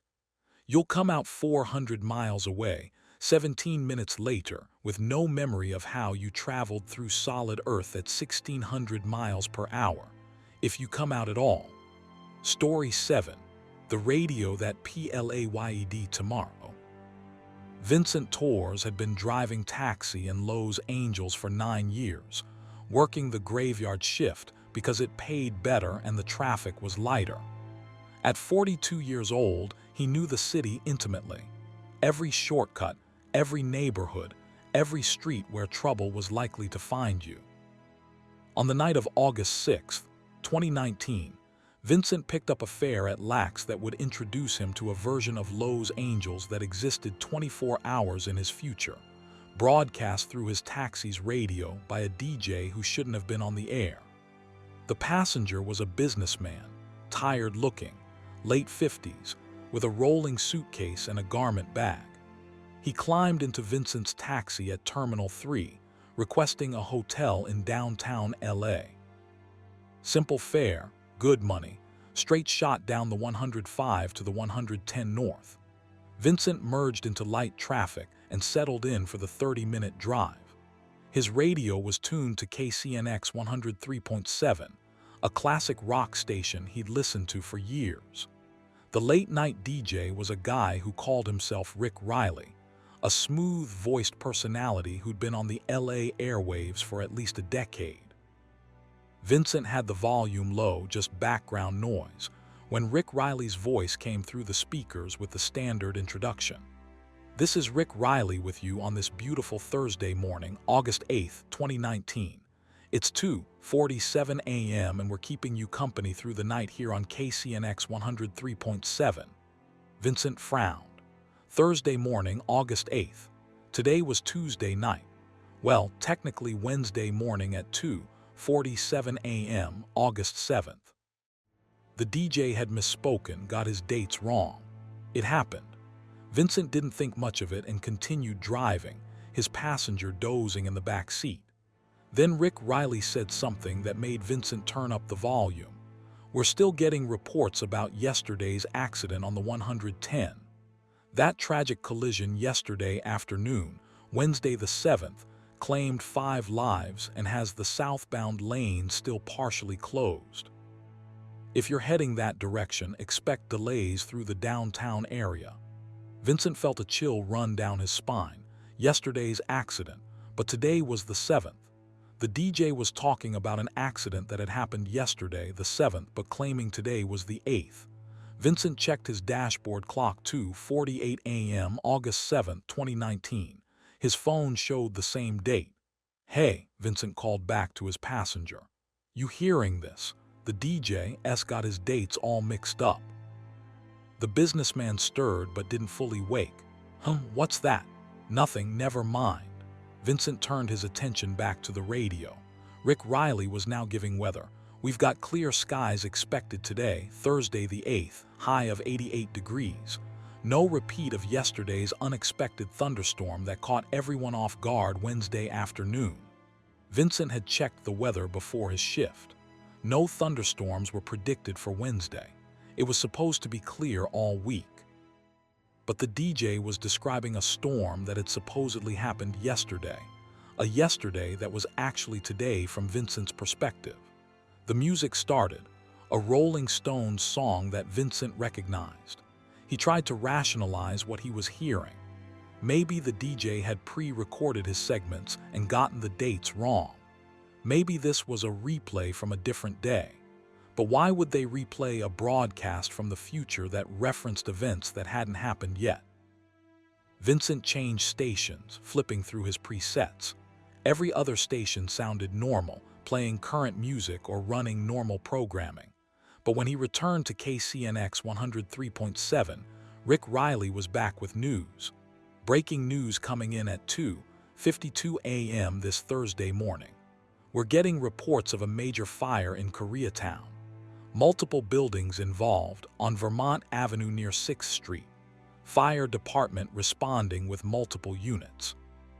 We'll keep you updated as we learn more." Vincent knew that area well, one of his regular pickup zones. He glanced at his phone, considering calling someone to verify if there was actually a fire, but who would he call at 2:52 a.m.? And what would he say? "Hey, I'm hearing about a fire on the radio that hasn't happened yet but supposedly happened yesterday." The businessman in his back seat was fully asleep now, snoring softly. Vincent continued driving, unable to stop listening to the radio. Every few minutes, Rick Riley would give another update. 2:58 a.m. Thursday, August 8th. That Koreatown fire is now under control, but 3 buildings sustained significant damage.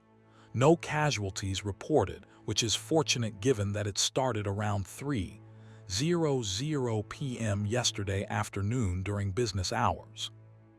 3:00 p.m. yesterday afternoon. That would be 3:00 p.m. today, Wednesday, August 7th, from Vincent's current perspective. The fire was supposedly happening in 12 hours from now, but the radio was reporting it as if it had happened 12 hours ago. Vincent made a decision. Instead of taking the most direct route to his passenger's hotel, he detoured slightly to drive through Koreatown, specifically past Vermont and 6th. The businessman didn't notice, still sleeping. Vincent slowed as he approached the intersection mentioned in the radio reports. Everything looked normal. Businesses closed for the night, street lights illuminating empty sidewalks. No smoke, no fire trucks, no damage. Whatever fire the radio was reporting hadn't happened yet, because according to Rick Riley, it would happen at 3:00 p.m. this afternoon, and that was still 12 hours away from Vincent's current timeline. Vincent pulled over for a moment, parking illegally, and recorded a voice memo on his phone. "It's 3:04 a.m. on Wednesday, August 7, 2019. I'm at Vermont and 6th in Koreatown. No fire. Buildings intact. Radio is reporting a fire that supposedly happened yesterday afternoon, but I think it's actually going to happen this afternoon. This is Vincent Tours, August 7th, 3:04 a.m. He continued to the passenger's hotel, dropped him off, collected his fare plus a decent tip. The businessman never fully woke up, stumbling into the hotel lobby with his luggage. Vincent sat in the hotel's loading zone, listening to KCNX 103.7, taking notes on every piece of information Rick Riley provided about Thursday, August 8th. Over the next hour, Vincent compiled a list. Major accident on 110 South, Wednesday afternoon. 5 fatalities thunderstorm Wednesday afternoon. Unexpected Koreatown fire Wednesday 3:00 p.m. 3 buildings. No casualties celebrity sighting at the Grove Wednesday evening. Rick mentioned a name Vincent didn't recognize. Police chase ending in Silver Lake Wednesday night. Suspect apprehended power outage in Pasadena Wednesday evening. 2,000 homes affected. All of these events were described as having happened yesterday by a DJ who claimed it was Thursday, August 8th, when Vincent's every device confirmed it was early Wednesday, August 7th. At 4:30 a.m., Rick Riley signed off. "That's all for me this Thursday morning, folks. I'll be back tonight at midnight. Stay safe out there." The regular programming resumed, music with no DJ commentary, sounding completely normal. Vincent tried calling the radio station's main number. No answer at this hour. He Googled KCNX 103.7 schedule and found Rick Riley's show listed from midnight to 5:00 a.m., Tuesday through Saturday. According to the website, he should have been on the air. It was Wednesday morning within his scheduled time. But Vincent had just heard him sign off claiming it was Thursday. Vincent spent the rest of his shift thinking about what he'd heard. He picked up more fares, drove his normal routes, but his mind kept returning to that list of events. At 6:00 a.m. when his shift ended, Vincent didn't go home. Instead, he went to a 24-hour diner and started researching on his laptop. He checked news websites for any mention of fires, accidents, storms, police chases. Nothing from Wednesday the 7th, because Wednesday had just started and none of those events had occurred yet. He checked Tuesday the 6th, thinking maybe the DJ had been one day off in a different direction. Nothing matched. Vincent went home at 8:00 a.m. but couldn't sleep. He kept checking news sites obsessively, waiting to see if any of the events Rick Riley had described would actually happen. At 2:30 p.m., he saw the first confirmation, a breaking news alert about a major accident on the 110 freeway south. 5 vehicles involved. Multiple fatalities, exact number not yet confirmed. Vincent's hands shook as he clicked through to the full article. The accident had happened at 1:45 p.m., shutting down southbound lanes near downtown. Early reports suggested 5 people had died, with several others critically injured. Vincent checked his notes. The radio had said 5 lives lost in yesterday's accident. At 3:15 p.m., another alert. A fire in Koreatown, Vermont Avenue near 6th Street. Multiple buildings involved, firefighters on scene. Vincent grabbed his keys and drove to the location, parking several blocks away and approaching on foot. 3 buildings were burning, flames visible from blocks away, thick smoke rising into the afternoon sky. Fire trucks lined the street, dozens of firefighters working to control the blaze. Vincent asked a bystander when it had started. "About 15 minutes ago," the man replied. "Around 3:00 p.m. Started in one building and spread fast." Vincent checked his notes again. The radio had said 3:00 p.m., 3 buildings, no casualties. He stayed for an hour watching the firefighters work. Eventually, a fire department spokesman gave a statement to gathered media. 3 buildings affected, fire now under control, no injuries or casualties reported. Everyone had evacuated safely. Vincent drove home in a daze. 2 major events predicted with precise accuracy by a radio DJ who claimed to be broadcasting from 24 hours in the future. He checked weather reports. A thunderstorm watch had been issued for Los Angeles County for late afternoon, unexpected system moving in from the east. Not predicted that morning, but developing rapidly. At 5:45 p.m., the storm hit. Vincent stood at his window watching lightning fork across the sky, rain pounding his apartment building. The weatherman on TV kept saying how unusual it was, how the system had developed without warning, how meteorologists were puzzled by its sudden appearance. Vincent checked his list. The radio had mentioned a celebrity sighting at the Grove, a police chase in Silver Lake, a power outage in Pasadena. He spent the evening monitoring news sites and social media. At 7:20 p.m., he found a tweet from a gossip account about a celebrity, the same name Rick Riley had mentioned, being spotted at the Grove Shopping Center around 6:30 p.m. At 9:40 p.m., breaking news. Police chase in East LA ending in Silver Lake, suspect apprehended after brief foot pursuit.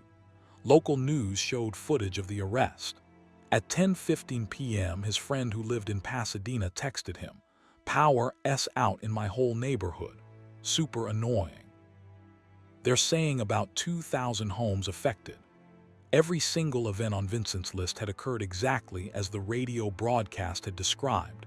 Events that were described as having happened yesterday when Vincent heard them at 2:47 a.m., but which actually occurred throughout Wednesday the 7th, as if the radio had somehow been broadcasting from early Thursday morning, reporting on Wednesday's news as past events. Vincent didn't work that night. He couldn't. He sat in his apartment, staring at his notes, trying to understand what had happened. Had he somehow picked up a radio broadcast from the future? Was there a version of Rick Riley 24 hours ahead, broadcasting backward through time? Or was this some elaborate hoax, some prediction game gone impossibly right? At midnight, Vincent turned on KCNX 103.7. Rick Riley's voice came through. "This is Rick Riley with you on this beautiful Thursday morning, August 8th, 2019. It's 12:02 a.m. and we're keeping you company through the night here on KCNX 103.7. Now it was actually Thursday the 8th. Rick Riley was broadcasting from the correct date, reporting on events that had actually happened yesterday, Wednesday the 7th, because they'd actually occurred in the past. Everything he said was accurate, normal, describing the accident, the fire, the storm, the chase, all events that had made the news on Wednesday. Vincent realized what had happened. Somehow at 2:47 a.m. on Wednesday morning, he'd picked up Thursday morning's broadcast. He'd heard Rick Riley broadcasting from exactly 24 hours in his future, describing Wednesday's events as if they'd already happened, because for that future version of Rick Riley they had. Vincent tried calling the station again, this time during business hours. He got through to a producer and asked about Rick Riley's broadcast from early Wednesday morning, specifically around 2:47 a.m. "Wednesday morning," the producer said.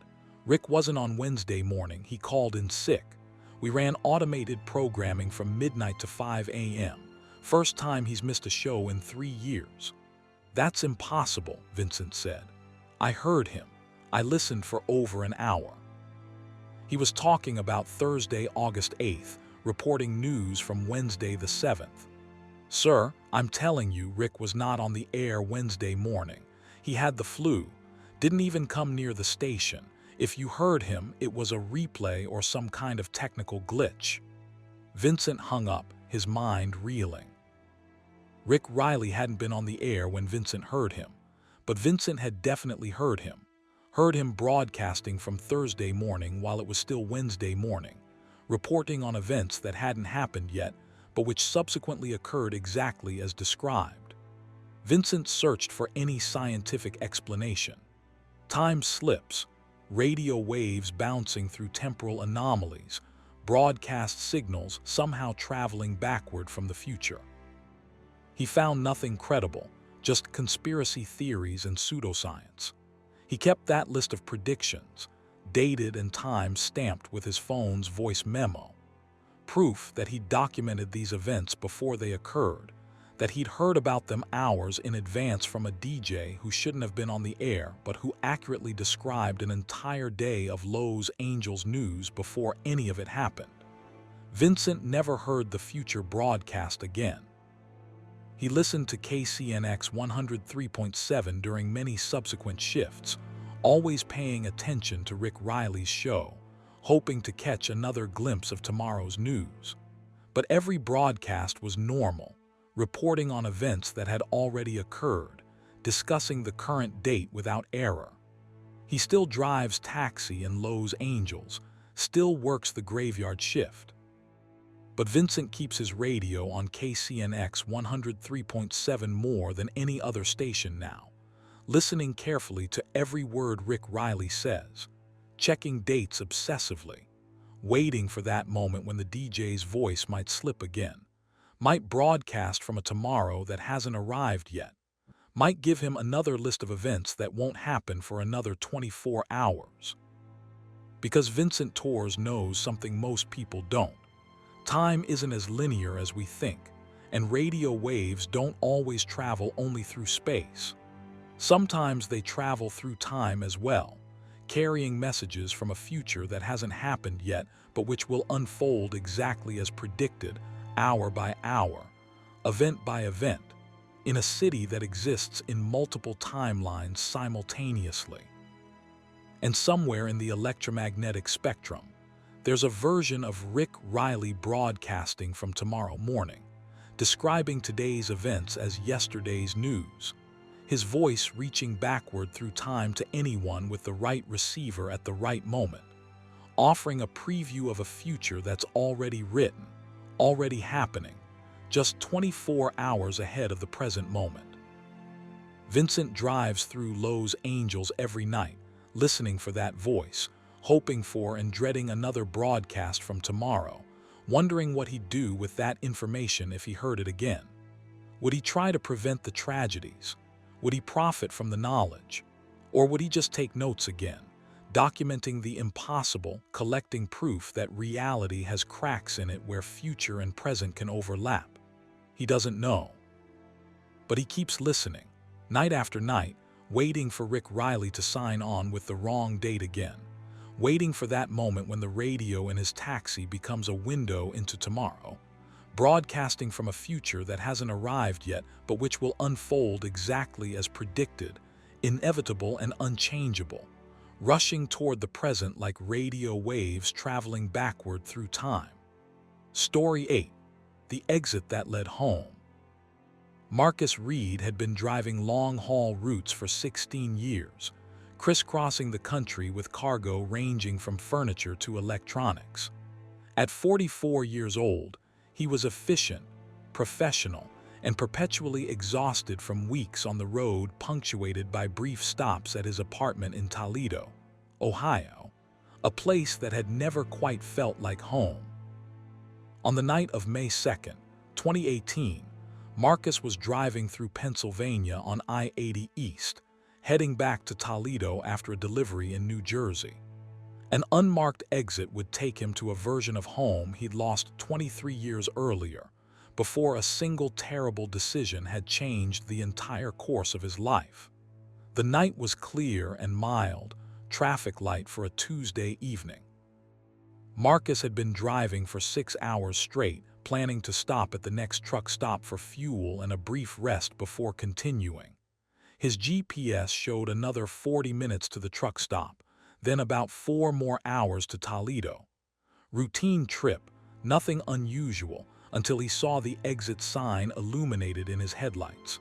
Except it wasn't really a sign. It was more like a suggestion. A faded green marker, partially hidden by overgrown brush, with white lettering that seemed to shift and blur as Marcus's headlights passed over it. He only caught part of it. Exit 387 home. Home, Marcus frowned.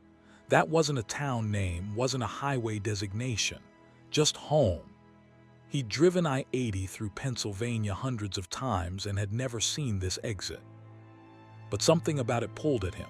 Some deep instinctive tug that made his hands turn the wheel before his conscious mind had decided to take the exit. The off-ramp was rougher than the interstate, patched asphalt with grass growing through cracks. No lights illuminated the exit, just Marcus's headlights cutting through darkness. The ramp curved gently to the right, descending, and then straightened out onto a 2-lane road that looked simultaneously familiar and impossible. Marcus recognized this road. Not just recognized it, knew it intimately. This was Oakwood Drive in Toledo, the street where he'd grown up. But that was impossible. He was in central Pennsylvania, at least 300 miles from Toledo. Yet the houses lining this road were exactly the houses he remembered from his childhood. The Blue Ranch house where Mrs. Peterson had lived, the two-story colonial where the Martinez family had run a daycare, the red brick house that his best friend Eric's family had owned. Marcus pulled his truck to the side of the road, hands shaking. He checked his GPS. It showed him still on I-80 in Pennsylvania, continuing eastbound, as if he'd never taken an exit. But through his windshield, he could clearly see Oakwood Drive, illuminated by familiar street lights he'd walked under 1,000 times as a teenager. He climbed out of his cab, feet hitting pavement that definitely wasn't Pennsylvania interstate.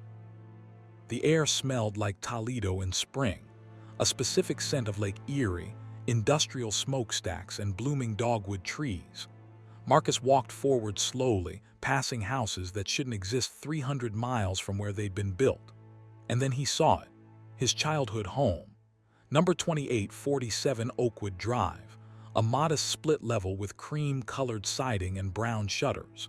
The maple tree in the front yard was there, young and small like it had been when Marcus was 15.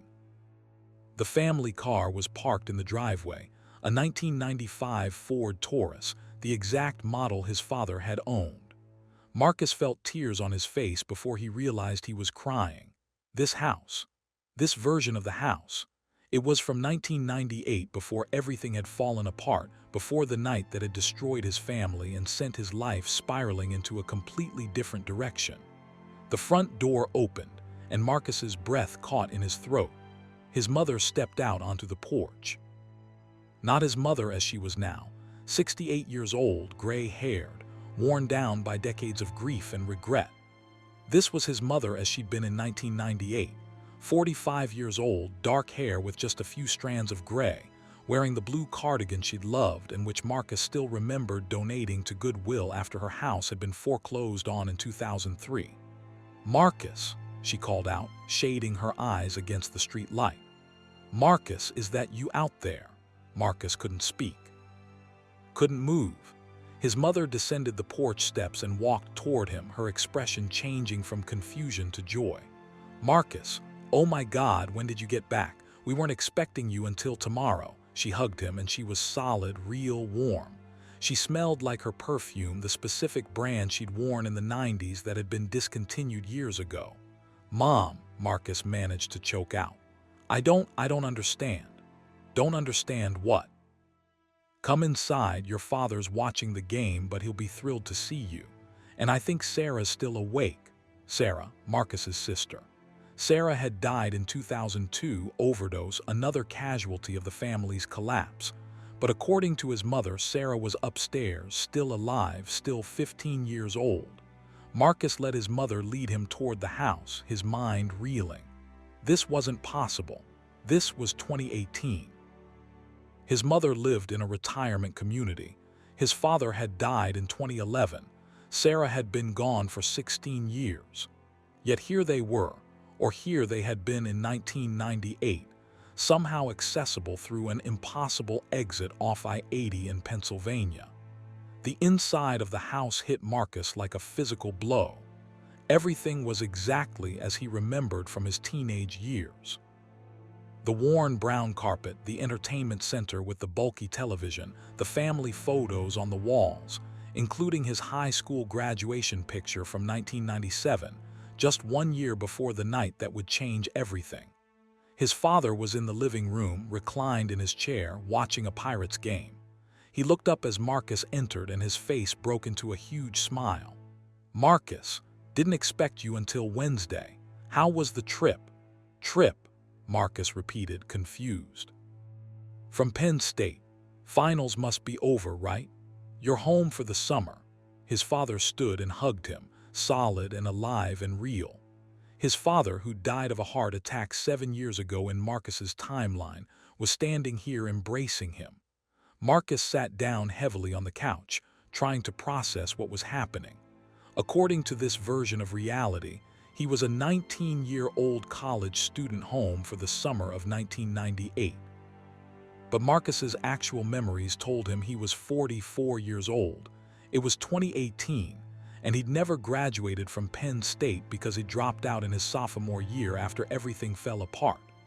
His sister Sarah came downstairs, 15 years old, headphones around her neck, full of life and energy. "Marcus, you're home." She flopped onto the couch beside him, chattering about her school year, her friends, her plans for the summer. Marcus listened, memorizing every detail of her face, her voice, her mannerisms. This was Sarah before the drugs, before the depression, before the slow decline that had ended with her death at 19. This was his sister as she'd been in the last good summer of their family's life. His mother made coffee, his father turned down the TV volume, and they sat together talking like families do. Mundane conversations about school, about summer plans, about work and weather and neighbors. Normal family interactions that Marcus hadn't experienced in 2 decades. Then his mother said something that made Marcus's blood run cold. "So, Marcus, have you thought any more about Saturday night? Are you going to Tommy's party?" Saturday night. Tommy's party. May 7th, 1998. Marcus knew this date with absolute certainty because it was burned into his memory forever. The night he'd driven drunk from Tommy Harrison's graduation party, the night he'd run a red light, the night he'd killed a 16-year-old girl named Jennifer McKenzie who'd been crossing the street. That was the night that had destroyed everything. Marcus had been arrested, charged with vehicular manslaughter, sentenced to 6 years in prison. His father had died of a heart attack during the trial. The legal fees and loss of his father's income had led to foreclosure on the family home. His mother had spiraled into depression. Sarah had started using drugs to cope with the family's collapse. One night, one terrible decision, and the entire trajectory of the Reed family had changed. Marcus looked at his mother, his father, his sister, all of them alive and intact because that night hadn't happened yet. It was May 2nd, 1998. The party was 5 days away. And somehow, through an impossible exit off a Pennsylvania highway, Marcus had been given access to this moment, this choice point, this opportunity to change everything. "I don't think I'm going to Tommy's party," Marcus said slowly. "Actually, I think I'm going to stay home that night. Maybe we can have a family movie night or something." His mother looked surprised but pleased. "That would be lovely. We so rarely get all 4 of us together anymore." Marcus spent the next 3 hours with his family, soaking in every moment, trying to memorize every detail. His father's laugh, his mother's gentle teasing, Sarah's teenage enthusiasm, all of it precious, all of it fragile, all of it dependent on Marcus making the right choice 5 days from now. Around midnight, exhaustion overtook him. His mother showed him upstairs to his old bedroom, perfectly preserved as he remembered it, posters on the walls, books on the shelves, everything from his teenage years. Marcus lay down on the bed, fully clothed, and closed his eyes. When he opened them, sunlight was streaming through the windshield of his truck. Marcus jerked awake, disoriented, finding himself behind the wheel of his semi-truck, parked on the shoulder of I-80 in Pennsylvania. Early morning traffic was beginning to build. According to his dashboard clock, it was 6:47 a.m. on May 3, 2018. Marcus checked his GPS. He was exactly where he'd been when he'd taken that impossible exit, as if he'd never left the highway at all. But his body felt different, like he'd actually slept in a bed rather than dozed in his truck. And when he checked his jacket pocket, he found something that made his heart stop. A photograph. A family photo taken in the living room at 2847 Oakwood Drive. The photo showed his mother, his father, his sister, and Marcus, all of them smiling, Marcus wearing the exact clothes he'd been wearing last night. In the background, visible on the entertainment center, was the television displaying a baseball game, and the score matched the game Marcus had watched with his father. The photo was dated on the back in his mother's handwriting. May 2nd, 1998. Marcus home for the summer. Marcus sat in his truck for an hour staring at that photograph, trying to understand what it meant. He'd been there. had somehow traveled back 20 years, experienced an evening with his family before everything fell apart. The photograph proved it was real, or at least proved that something had happened that left physical evidence. But was it real in a way that mattered? Was it just a memory, a vision, a glimpse into the past? Or had Marcus actually traveled to 1998, and if so, had his presence there changed anything? Marcus pulled out his phone and did something he rarely did, called his mother. She answered on the third ring, her elderly voice confused about why he was calling so early. "Hey Mom, sorry to wake you. I had a dream about the old house last night. About all of us before everything happened. It felt really real." His mother was quiet for a moment. "I dream about those days too, sweetheart, before Tommy's party, before the accident. Sometimes I wonder what our lives would have been like if that night had gone differently." So in this timeline, Marcus's present timeline, the accident had still happened. His presence in 1998 last night, if it had been real, hadn't changed the outcome. Or perhaps it had already happened, had already been part of the timeline, and Marcus had simply visited a past that included his future self telling his teenage self not to go to the party, advice that the younger Marcus had ultimately ignored. Marcus finished his conversation with his mother and continued driving toward Toledo. When he arrived at his apartment that evening, he researched exit 387 on I-80 in Pennsylvania.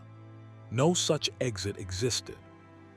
He checked historical records, old maps, construction documents. Exit 387 had never existed on that stretch of highway. But Marcus had the photograph, physical proof of his presence in 1998, in a house that had been foreclosed on in 2003 and demolished in 2009 to make room for a strip mall. A photograph that shouldn't exist but which showed Marcus, 44 years old, sitting in his family's living room on May 2, 1998, wearing the same clothes he'd been wearing when he drove through Pennsylvania 20 years later. Marcus became obsessed with finding that exit again. Every time he drove through Pennsylvania on I-80, he watched for it, slowing down, scanning the roadside for any sign of that faded green marker. He drove the route dozens of times over the next year, always looking, never finding. Then on May 2, 2019, exactly 1 year after his first experience, Marcus saw the exit again. Same location, same faded sign, same impossible promise. Exit 387 home. This time, Marcus didn't hesitate. He took the exit, descended the off-ramp, and found himself on Oakwood Drive in Toledo, 1998. His family's house was there, lights on, his father's car in the driveway. Marcus's hands shook on the steering wheel as he realized what this meant. The exit appeared on May 2nd. The party was May 7th. Marcus had 5 days to convince his younger self not to go to Tommy's party, not to make the decision that would destroy everything. 5 days to change the past. Marcus spent those 5 days with his family, treasuring every moment while desperately trying to find a way to warn his teenage self. He tried direct conversation, but his younger self thought his future self was just a weird relative or family friend. He tried leaving notes, but they disappeared or were ignored. He tried sabotaging the car so it wouldn't start on May 7th, but it always seemed to be working perfectly when the moment arrived. May 7th came. Marcus watched his 19-year-old self prepare to leave for Tommy's party. He begged him not to go, pleaded with him, tried to explain what would happen. But the younger Marcus just laughed him off, thought he was a paranoid adult trying to ruin his fun. The younger Marcus left for the party. The older Marcus followed in his truck, maintaining a distance, watching helplessly as history repeated itself. He saw his younger self at the party, saw him drinking, saw him making the terrible decision to drive. Marcus tried to stop him, physically restrained him, but somehow the younger Marcus always got away, always got into the car, always drove off into the night toward that fateful intersection. Marcus followed, knowing what was about to happen, helpless to prevent it. He watched his younger self run the red light, watched the collision, watched Jennifer Mackenzie's life end in an instant. And then the entire scene froze like a paused video, the crashed cars suspended in mid-impact. Time itself stopped at the moment of greatest tragedy. A voice spoke behind Marcus, and he turned to find a woman standing there, middle-aged, kind-faced, somehow familiar. "You can't change it," she said gently. "The exit doesn't lead to the past. It leads to home, to the memory of home, the feeling of home, the last moment when home still existed. But it's not a time machine. It's a gift and a torture both. You get to experience what was lost, but you can never prevent the loss." "Who are you?" Marcus whispered. "My name was Jennifer Mackenzie's mother," she replied. "I found the exit 30 years ago. I've been trying to save my daughter from a different accident ever since. But she always dies. Different ways, different nights, but she always dies. Because some things are meant to happen. Some tragedies are woven so deeply into the fabric of reality that they can't be undone." The frozen scene around them began to fade. Marcus felt himself being pulled away, back toward his truck, back toward 2019. The last thing he saw was Jennifer Mackenzie's mother standing in the intersection, tears on her face, watching another failed attempt to save her daughter. Marcus woke in his truck on the shoulder of I-80, May 3, 2019. No photograph this time. Just the memory of 5 days with his family, 5 days of desperate trying, and the ultimate failure to change anything. Marcus still drives long-haul routes, still watches for exit 387 every May 2nd. It's appeared twice more since 2019, and each time Marcus has taken it, spent 5 days with his family in 1998, and failed to prevent the accident. He knows now that he'll never succeed, that the exit doesn't offer the possibility of change, only the certainty of reliving the moment before everything fell apart. But he keeps taking the exit anyway, because for 5 days a year, Marcus Reed gets to go home, not to his apartment in Toledo, but to a real home, with his family intact and alive and together. 5 days when his father's laugh is more than just a memory. 5 days when his sister is vibrant and healthy and full of life. 5 days when home still means something. And maybe that's what the exit really offers. Not the chance to change the past, but the opportunity to remember it clearly, to appreciate what was lost, to spend time with people who are gone in a place that no longer exists. A cruel gift, perhaps, but a gift nonetheless. Marcus keeps driving, keeps watching for that faded green sign on May 2nd each year. And when it appears, he always takes the exit, always drives down that impossible off-ramp, always arrives at 2847 Oakwood Drive on May 2nd, 1998, where his family is waiting, where home still exists, where he has 5 more days before everything falls apart again. Every year, the same 5 days. The same conversations, the same moments, the same inevitable tragedy.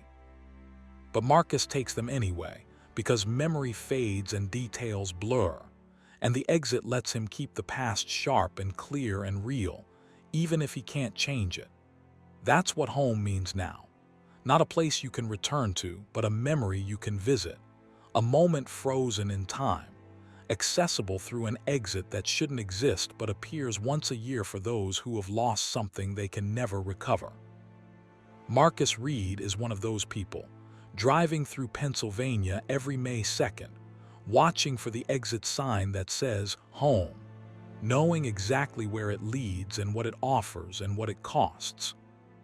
And he'll keep taking that exit for as long as it appears, for as long as he can steal 5 more days with the family he lost, even though he knows he can't save them, can't change what happened, can't do anything except treasure the time he's given and try to memorize every detail before May 7th arrives and everything falls apart again, exactly as it always has, exactly as it always will.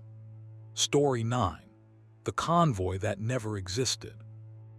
Daniel Whitmore had been driving long haul for 14 years, specializing in overnight routes across the Midwest where traffic was minimal, and the pay was better for those willing to work antisocial hours. At 37 years old, he was methodical, careful, and preferred driving alone to the chit-chat of convoy driving. On the night of December 4th, 2021, Daniel was hauling auto parts from Detroit to Kansas City on I-70 West, a route he'd driven at least 60 times. The convoy he joined that night would challenge his understanding of reality itself, introducing him to a group of drivers who existed in his mirrors but nowhere else. Daniel departed Detroit at 9:00 p.m., temperatures hovering around freezing, roads treated but slick in places. He'd fueled up, checked his tires, inspected his load. Everything was standard procedure for a winter night drive. His GPS showed 12 hours to Kansas City, with planned stops for fuel and required rest breaks. Solo journey, no complications expected. About 2 hours into the drive, somewhere in Indiana, Daniel noticed headlights in his side mirror. Another semi-truck running lights on, maintaining distance about 100 yards behind him. Daniel thought nothing of it, plenty of trucks on this route at night. He continued at his steady pace, watching the highway, monitoring his instruments. 10 minutes later, his CB radio crackled to life. Westbound truck at mile marker 147, this is Road King 6. You looking for company tonight? Got a convoy forming up. Over. Daniel picked up his handset. Road King 6, this is Lone Wolf Daniel. Appreciate the offer, but I usually run solo. Over. Understood, Lone Wolf. Offer stands if you change your mind. We're heading to KC, same direction you're going. Safety in numbers on a cold night. Over. Daniel frowned. How did this driver know he was heading to Kansas City? Lucky guess, probably. I-70 west from Indiana pointed that direction. Copy that, Road King. I'll keep it in mind. Over. The truck behind him maintained its distance, and Daniel continued driving. But 10 minutes later, another truck appeared in his passenger side mirror, pulling up from behind and settling in beside him in the left lane. Then another truck appeared behind that one. Within 20 minutes, Daniel found himself surrounded by 5 other semi-trucks, 2 behind him, 2 in the left lane, 1 far ahead visible by its taillights. His CB radio came alive again. Lone Wolf Daniel, this is Road King 6. Looks like you're with us whether you plan to be or not. Welcome to the convoy. We've got 6 trucks running together tonight, makes the highway less lonely. Over. Daniel checked his mirrors carefully. The trucks were definitely there. He could see their running lights, their outlines in the darkness, the reflection of his own lights off their trailers. But something felt off about them. The trucks looked slightly out of focus, like he was seeing them through a dirty windshield even though his mirrors were clean. Road King 6, I count 5 other trucks. Who all's in this convoy? Over. We got Road King 6, that's me, hauling steel. Nighthawk Carla with furniture. Diesel Don with refrigerated goods. Phantom Pete with electronics. Silver Moon Sue with textiles. And Ghost Rider Jimmy with auto parts, same as you. We've all been running this route for years, know each other pretty well. Over. Copy that. Those are some interesting handles. Over. We like to keep the CB fun, makes the nights go faster. You've been driving long, Lone Wolf. Over. Daniel settled into conversation with the convoy, the CB radio active with occasional chatter between the drivers. They discussed weather, road conditions, truck stops, the usual topics. Their voices sounded normal, friendly, experienced. Daniel started to relax, even appreciate the company despite his usual preference for solitude. But then he noticed something strange. They'd been driving for 45 minutes since the convoy formed, but Daniel hadn't seen any of the other trucks at exits, hadn't passed them or been passed by them. They maintained exact positions relative to him, 2 behind, 2 beside, 1 ahead without variation. Even when Daniel changed speed slightly, the other trucks adjusted perfectly to maintain the same spacing. Road King 6, quick question. How are you all maintaining such perfect spacing? You using some kind of automated distance system? Over. Silence on the CB for a moment then. Just experienced drivers, lone wolf. You get a feel for it after enough years. Over. Daniel decided to test something. He moved into the left lane without signaling. The two trucks that had been in the left lane simply weren't there anymore. They'd somehow moved to accommodate him without him seeing them change position.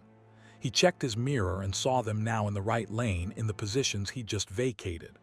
Road King 6, I just changed lanes and did you all just switch positions? Over. Another pause, longer this time. Then a different voice came through, female, presumably Nighthawk Carla. Lone Wolf, can I ask you something? What year is it? Over. What year? Daniel replied, confused. It's 2021. December 4th, 2021. Why over? The CB exploded with overlapping voices, all talking at once, excitement and confusion clear in their tones.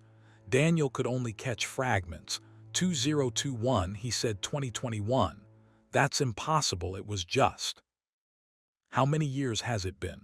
Quiet down. Road King 6's voice cut through the chaos. Lone Wolf, this is going to sound strange, but I need you to answer honestly. What do you see when you look at the other trucks in this convoy? Over. I see 5 semi-trucks, different configurations, different sizes. Why? Over. Describe them more specifically. Colors, makes, models, if you can tell. Over. Daniel studied his mirrors carefully. The two behind me, honestly, they're kind of blurry. I can see their trucks, I can see running lights, but details are hard to make out. Same with the ones beside me and ahead. It's like they're not quite in focus. Over. Silence on the CB. Then Road King 6 spoke again, his voice quiet and heavy. Lone Wolf, I think we need to tell you something. We're not sure we're real, at least not real the way you are. Over. Not real, I can see you. You're right there in my mirrors. Over. In your mirrors, exactly. Lone Wolf, can you see any of us with your naked eye? Look out your windows directly, not in the mirrors. Do you see any trucks? Over. Daniel's heart began to pound. He looked out his driver's side window, empty highway. Passenger side, empty highway. He could see headlights from distant traffic, but no trucks immediately around him. But in his mirrors, clear as anything, 5 trucks surrounded him in perfect convoy formation. I only see you in the mirrors, not directly. What the hell is going on? Over. We think we're ghosts, Lone Wolf, or echoes, or something. I'm Road King 6, real name was Kenneth Morrison. I was driving this exact route on December 12, 2003 when a blizzard hit. Jackknifed my truck at mile marker 189, died in the cab before rescue could reach me. That was 18 years ago from what you're telling me. Over. Another voice. Nighthawk Carla, real name Carla Jensen. February 2008, black ice, lost control, went off the highway, didn't survive. Over. Diesel Don, Donald Reese. June 2011, heart attack behind the wheel, crashed into the median barrier. Over. Phantom Pete, Peter Walsh. October 2015, fell asleep driving, head-on collision. Over. Silver Moon Sue, Susan Cho. March 2017, mechanical failure, brakes gave out on a downgrade, couldn't stop. Over. The last voice was younger, uncertain. Ghost Rider Jimmy James Alvarez. Last month, November 2021. Drunk driver crossed the center line. I'm the newest, I guess. Still trying to understand what we are. Over. Daniel felt ice in his veins. You're saying you're all dead. You're all truckers who died on this highway and somehow you're still driving. Over. That's what we think, Road King 6 confirmed. We keep driving the routes we always drove. We can talk to each other on the CB, we can see each other, well, sort of. We're fuzzy to each other too, like looking through fog, but living drivers usually can't hear us or see us at all. You're the first person who's responded to our CB calls in, I don't even know how long. Over. Why can I see you? Why can I hear you? Over. No idea, Lone Wolf. Maybe something about you, something about tonight, something about the specific conditions, but we're glad you can. It's been lonely, driving these highways with only each other, watching living drivers pass through us like we're not here. Over. Daniel drove in stunned silence for several minutes, watching the ghost trucks in his mirrors, occasionally glancing out his windows to confirm they weren't visible directly. The CB stayed quiet, the ghost drivers perhaps waiting for him to process this information. Finally, Daniel keyed his mic. "If you're dead, if you're ghosts, why are you still driving? Why haven't you moved on? Over." "We don't know," Nighthawk Carla replied. "We died on these highways, driving these routes. Maybe we're stuck here. Maybe this is all we know how to do. Maybe we're not ready to let go of the road. We keep driving night after night, forming our convoy, making our runs, hoping someday we'll reach a final destination. Over. Have you ever tried stopping, exiting the highway? Over." "We can't," Phantom Pete said. "Believe me, we've tried. The exits don't work for us. We approach them, but we just end up back on the highway, still driving. Same with rest stops, truck stops, anywhere we try to pull off. We just keep moving forward, always westbound on I-70, always at night, always in formation. Over." Daniel thought about this, the horror of it sinking in. These drivers were trapped in an eternal loop, condemned to drive forever the routes where they died, unable to stop, unable to rest, unable to reach any destination. Just endless highway, endless night, endless miles. "Is there anything I can do to help you? Some way to, I don't know, set you free? Over." Silence, then Road King 6 spoke.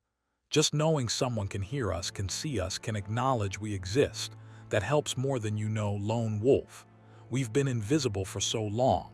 We weren't even sure we still existed, or if we were just remnants, echoes of CB chatter bouncing through empty frequencies. You've given us proof that we're still here, still real in some way. That means everything. Over." Daniel drove with the ghost convoy for the next 3 hours, talking to them, learning their stories, hearing about their lives before their deaths. Kenneth Morrison had been driving for 26 years, had 3 kids and a wife he missed terribly. Carla Jensen had been one of the first women in long-haul trucking in her area, proud of breaking barriers. Donald Reese had driven to support his dream of opening a restaurant, saving money from every haul. Peter Walsh had been trying to pay off student loans from a degree he'd never used. Susan Cho had been helping her parents immigrate from Korea, sending money home with every paycheck. And Jimmy Alvarez had just gotten his CDL license 6 months before his death, new to the life, excited about the freedom of the road. All of them cut short, all of them still driving. Around 3:00 a.m., as Daniel approached the Indiana-Illinois border, Road King 6's voice came through the CB. "Lone Wolf, we're going to have to leave you soon. We can only maintain our presence for so long before we fade out. But we want you to know, this conversation tonight, this acknowledgement of our existence, it's meant more than we can express.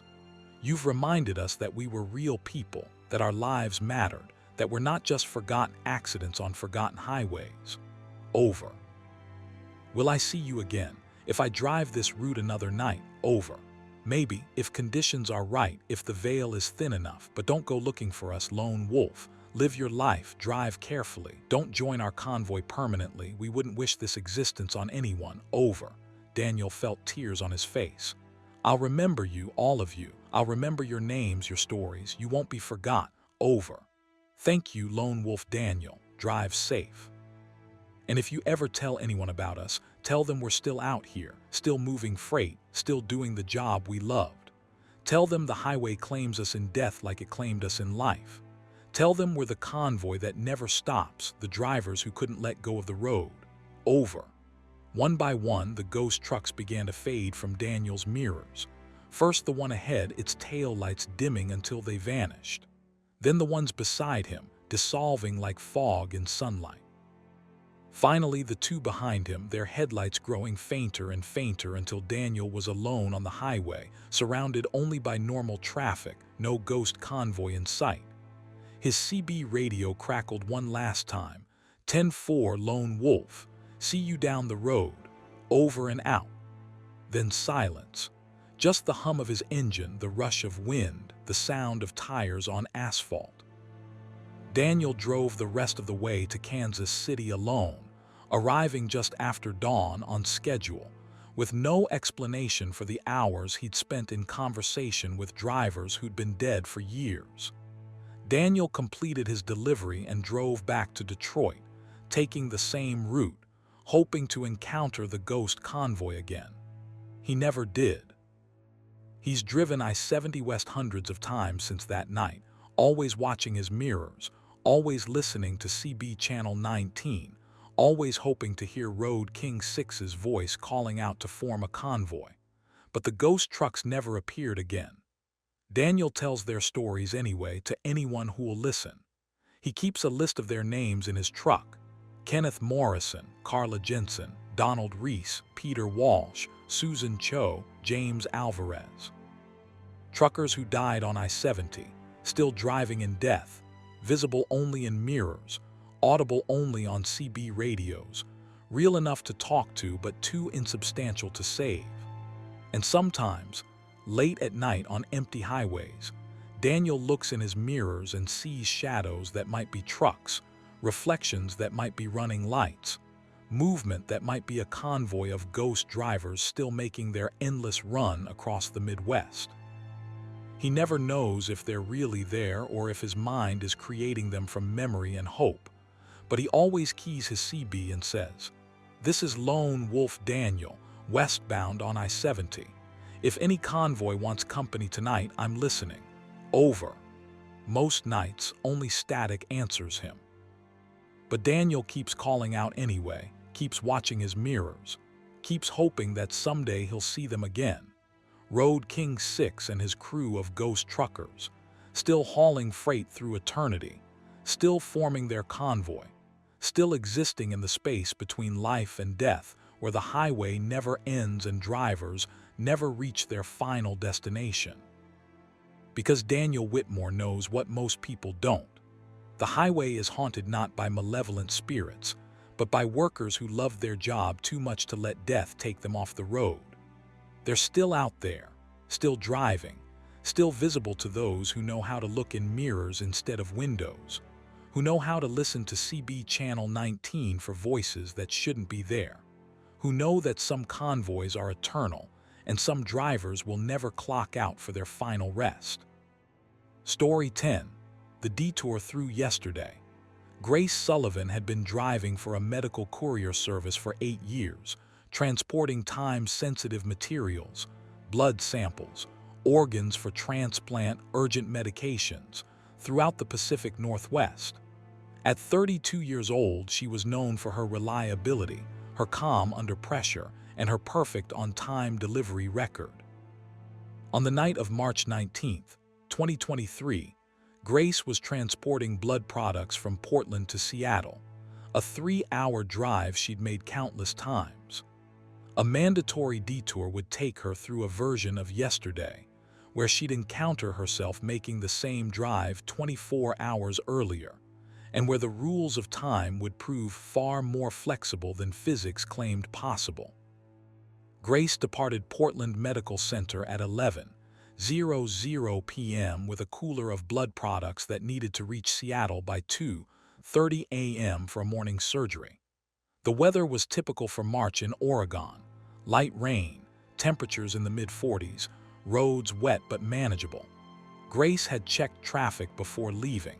I-5 North was clear with no delays expected. The drive was routine for the first 90 minutes. Grace maintained steady speed, listened to a podcast, monitored her GPS. Everything proceeded normally until she approached the exit for Longview, Washington, where she encountered a line of cones narrowing traffic and an electronic sign. I-5 North closed, mandatory detour follow signs. Grace slowed, following the detour signs off the interstate onto Route 4 East. Her GPS immediately began recalculating, showing an additional 40 minutes added to her trip. Grace checked her clock, 12:47 a.m. She'd still make the 2:30 a.m. delivery with time to spare, but the buffer was tighter now. The detour route took her along dark 2-lane roads through forested areas, occasionally passing through small towns. Grace followed the clearly marked signs, detour, in orange with arrows directing her forward. Traffic was minimal, just a handful of other vehicles that had been diverted from the interstate. About 20 minutes into the detour, Grace noticed something odd. She passed a house she recognized, a distinctive frame with blue Christmas lights still up in March. She'd commented on it to herself during the previous night's drive, noting how someone had forgotten to take down their holiday decorations. But wait, last night's drive hadn't taken this detour route. Last night, I-5 had been open, and Grace had driven straight through to Seattle without incident. So how could she be passing the same house she'd seen last night when last night she hadn't been on this road? Grace shook her head, assuming she was mistaken, that this was a different house with similar decorations. She continued following the detour signs, which promised the route would reconnect to I-5 north ahead. Then she saw the truck stop. A familiar truck stop, Johnson's Fuel and Food, where she'd stopped last night around 1:15 a.m. for coffee. Grace remembered it clearly because she'd chatted with the cashier about the Portland Trail Blazers game. But this truck stop was on I-5, and Grace had just exited I-5 20 minutes ago. How could it be here on this detour route? Grace pulled into the truck stop, confused and unsettled. She parked and walked inside, the bell above the door chiming just as she remembered from last night. The same cashier was behind the counter, a woman in her 50s with gray hair pulled into a ponytail. "Coffee?" the cashier asked with a smile. "Yes, please, large coffee, black." Grace waited while the cashier poured, studying the woman's face. "Can I ask you something? What day is it?" the cashier laughed. "Losing track of time working nights, it's March 19th. Well, technically March 20th now, just after 1:15 a.m. Grace felt her skin prickle. "March 20th, you're sure?" "Pretty sure, unless I've lost track too." The cashier rang up the coffee. "You okay? You look a little pale." "I'm fine, just tired." Have I been in here before?" "Earlier tonight, maybe." The cashier studied her. "You know, you look familiar." "Yeah, I think you were in here earlier. Maybe an hour ago." "Medical courier, right? The blood transport bags in your vehicle." Grace's mouth went dry. "An hour ago, you said." "About that, yeah. You came in, got coffee, we talked about the basketball game. Now here you are again, working a double shift." "Something like that." Grace paid for her coffee with shaking hands and retreated to her vehicle. This was impossible. She hadn't been here an hour ago.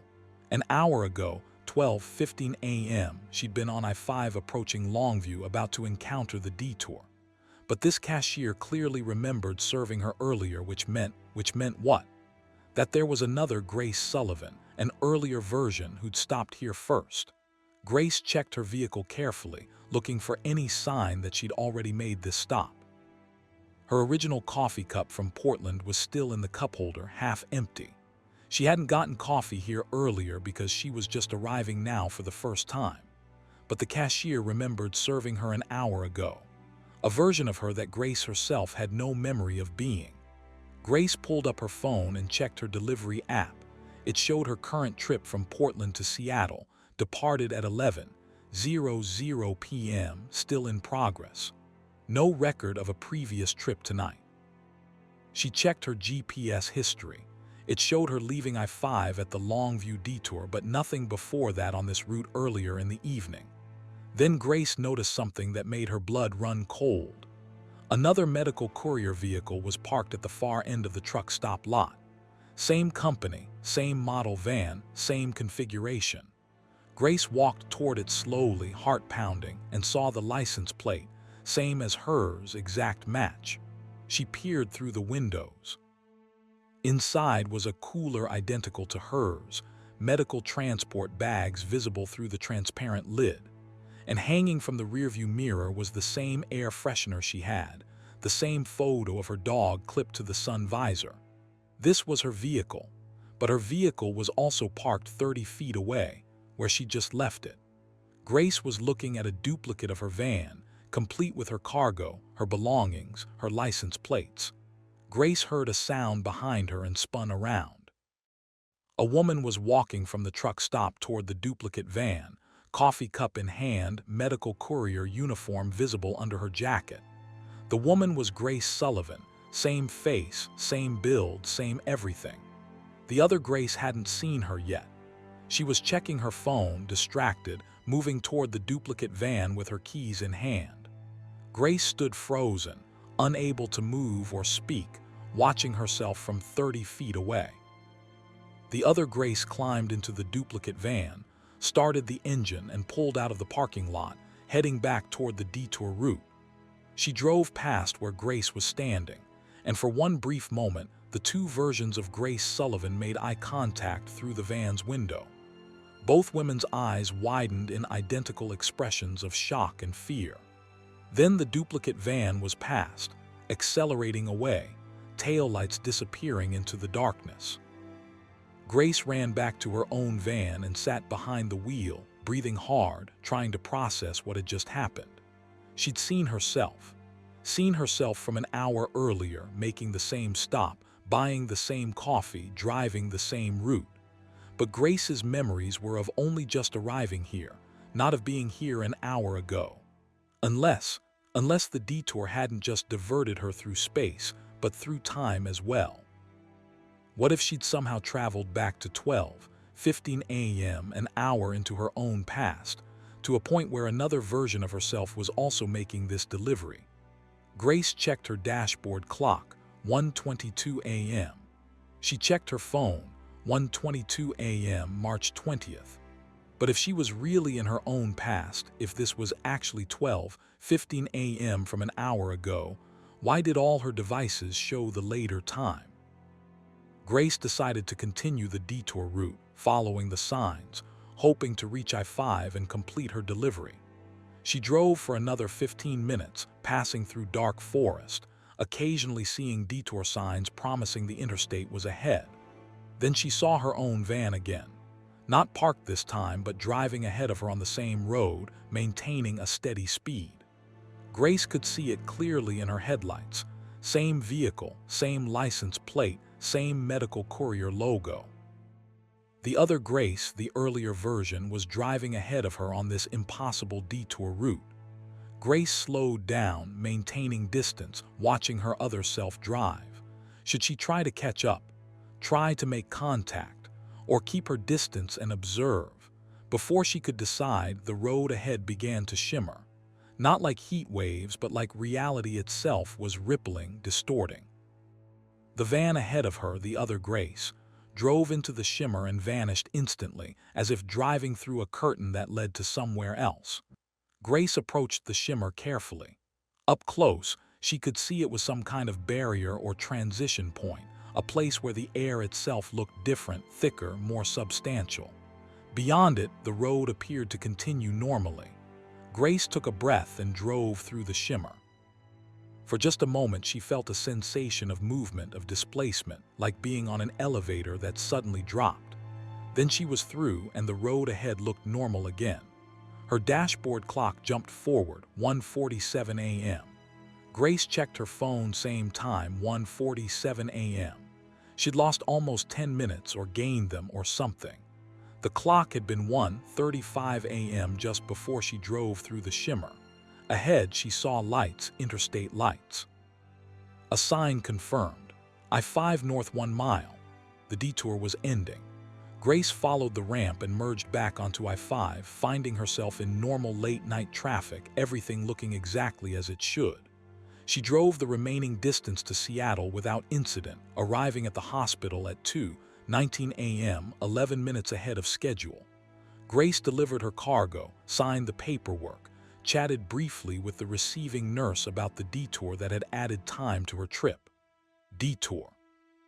The nurse said, confused, I-5's been open all night. I drove down from Bellingham earlier and didn't see any closures. What? No, there was definitely a detour at Longview. Mandatory closure sent me through back roads for at least an hour. The nurse pulled up a traffic website on her computer. I-5 North shows all clear. No closures, no construction, no incidents reported anywhere between Portland and Seattle tonight. Grace stared at the screen. No detour. According to every official source, the road she'd been diverted from had been open all night. The detour she'd followed, the signs she'd seen, the route she'd driven, none of it had officially existed. But Grace had driven it, had stopped at the truck stop, seen her own duplicate van, encountered herself from an hour earlier. All of it had been real, physical, experienced. not a hallucination or a dream. Grace drove back to Portland in a daze, taking I-5 south, the same route she'd supposedly been diverted from northbound. No construction, no cones, no signs of any closure. The road was perfectly normal, clear, open. When she got home around 5:00 a.m., Grace checked her vehicle's GPS history. According to the data, she'd driven straight from Portland to Seattle via I-5 with no detour, no deviation, no stops except the truck stop, which was shown as being on I-5, not on a detour route. The trip duration matched a normal drive with one stop, no extra time added. But Grace remembered the detour, remembered the signs, the dark forest roads, the shimmer, the duplicate van. She remembered seeing herself, making eye contact with another version of Grace Sullivan who existed in the same space but in a different time. Grace requested the security footage from Johnson's fuel and food truck stop, claiming she thought she'd left her credit card there. The manager emailed her the relevant footage. Grace watched it carefully, her hands shaking. The footage showed her entering the truck stop at 12:14 a.m., buying coffee, chatting with the cashier, leaving at 12:19 a.m. Then at 1:16 a.m., the footage showed her entering again, buying coffee, having an almost identical conversation, leaving at 1:22 a.m. Two versions of Grace Sullivan an hour apart, making the same stop, buying the same coffee, wearing the same clothes. The earlier version, the one Grace had no memory of being, had existed, had been captured on camera, was undeniably real. But Grace only remembered being there once at 1:16 a.m. The earlier version was a mystery, a duplicate, a Grace Sullivan who had apparently made the same drive an hour earlier despite Grace herself remembering only one departure from Portland at 11:00 p.m. Grace spent weeks trying to understand what had happened. She researched time loops, parallel timelines, temporal anomalies. She drove the same Portland to Seattle route dozens of times, looking for that detour, those signs, that shimmer in the road. She never found them. I-5 remained open, unobstructed, normal, but Grace kept the security footage, proof that she'd existed in two places, two times during the same journey, proof that a detour could lead not just through space but through time, creating duplicates, overlapping timelines, impossible encounters with yourself. And Grace knows now that time isn't as linear as people think. That sometimes a detour takes you not to a different place, but to a different when. That you can encounter yourself not as a reflection or a trick of light, but as a physical presence from a different moment, existing simultaneously in the same space through some crack in time that allows yesterday and today to overlap. Grace still drives for the medical courier service, still makes the Portland to Seattle run several times a week. But she watches for detour signs now with a mixture of hope and fear, wondering if she'll ever see them again, if she'll ever drive that impossible route that led her through yesterday, where she encountered herself and proved that time is less a line than a circle, less a river than an ocean where currents can cross and merge and create moments that exist in multiple timelines simultaneously. And sometimes, when she's driving late at night on I-5, Grace wonders about that other version of herself, the one captured on security footage at 12:14 a.m., the one she saw driving ahead of her on the detour route, the one whose eyes met hers in that moment of impossible recognition. Where is that Grace now? Did she complete her delivery? Did she experience the same confusion about being in two places at once? Or does she exist in a parallel timeline where Grace Sullivan never took a detour, never saw herself, never learned that reality has holes in it where yesterday and today can meet? Grace will never know. All she has is the footage, the memories, and the certainty that somewhere between Portland and Seattle, there's a detour that appears when conditions are right, when time becomes flexible, when the road decides to loop back through yesterday and give you a chance to meet the person you were an hour ago. driving the same route, making the same delivery, existing in the same world but in a different moment. And Grace Sullivan drives that route every week, always watching, always wondering if tonight will be the night the detour signs appear again. The night she'll drive through yesterday and encounter herself once more. The night she'll prove that time is just another road and detours can lead anywhere, even into your own past where another version of you is still driving, still working, still existing in the moment you've already left behind.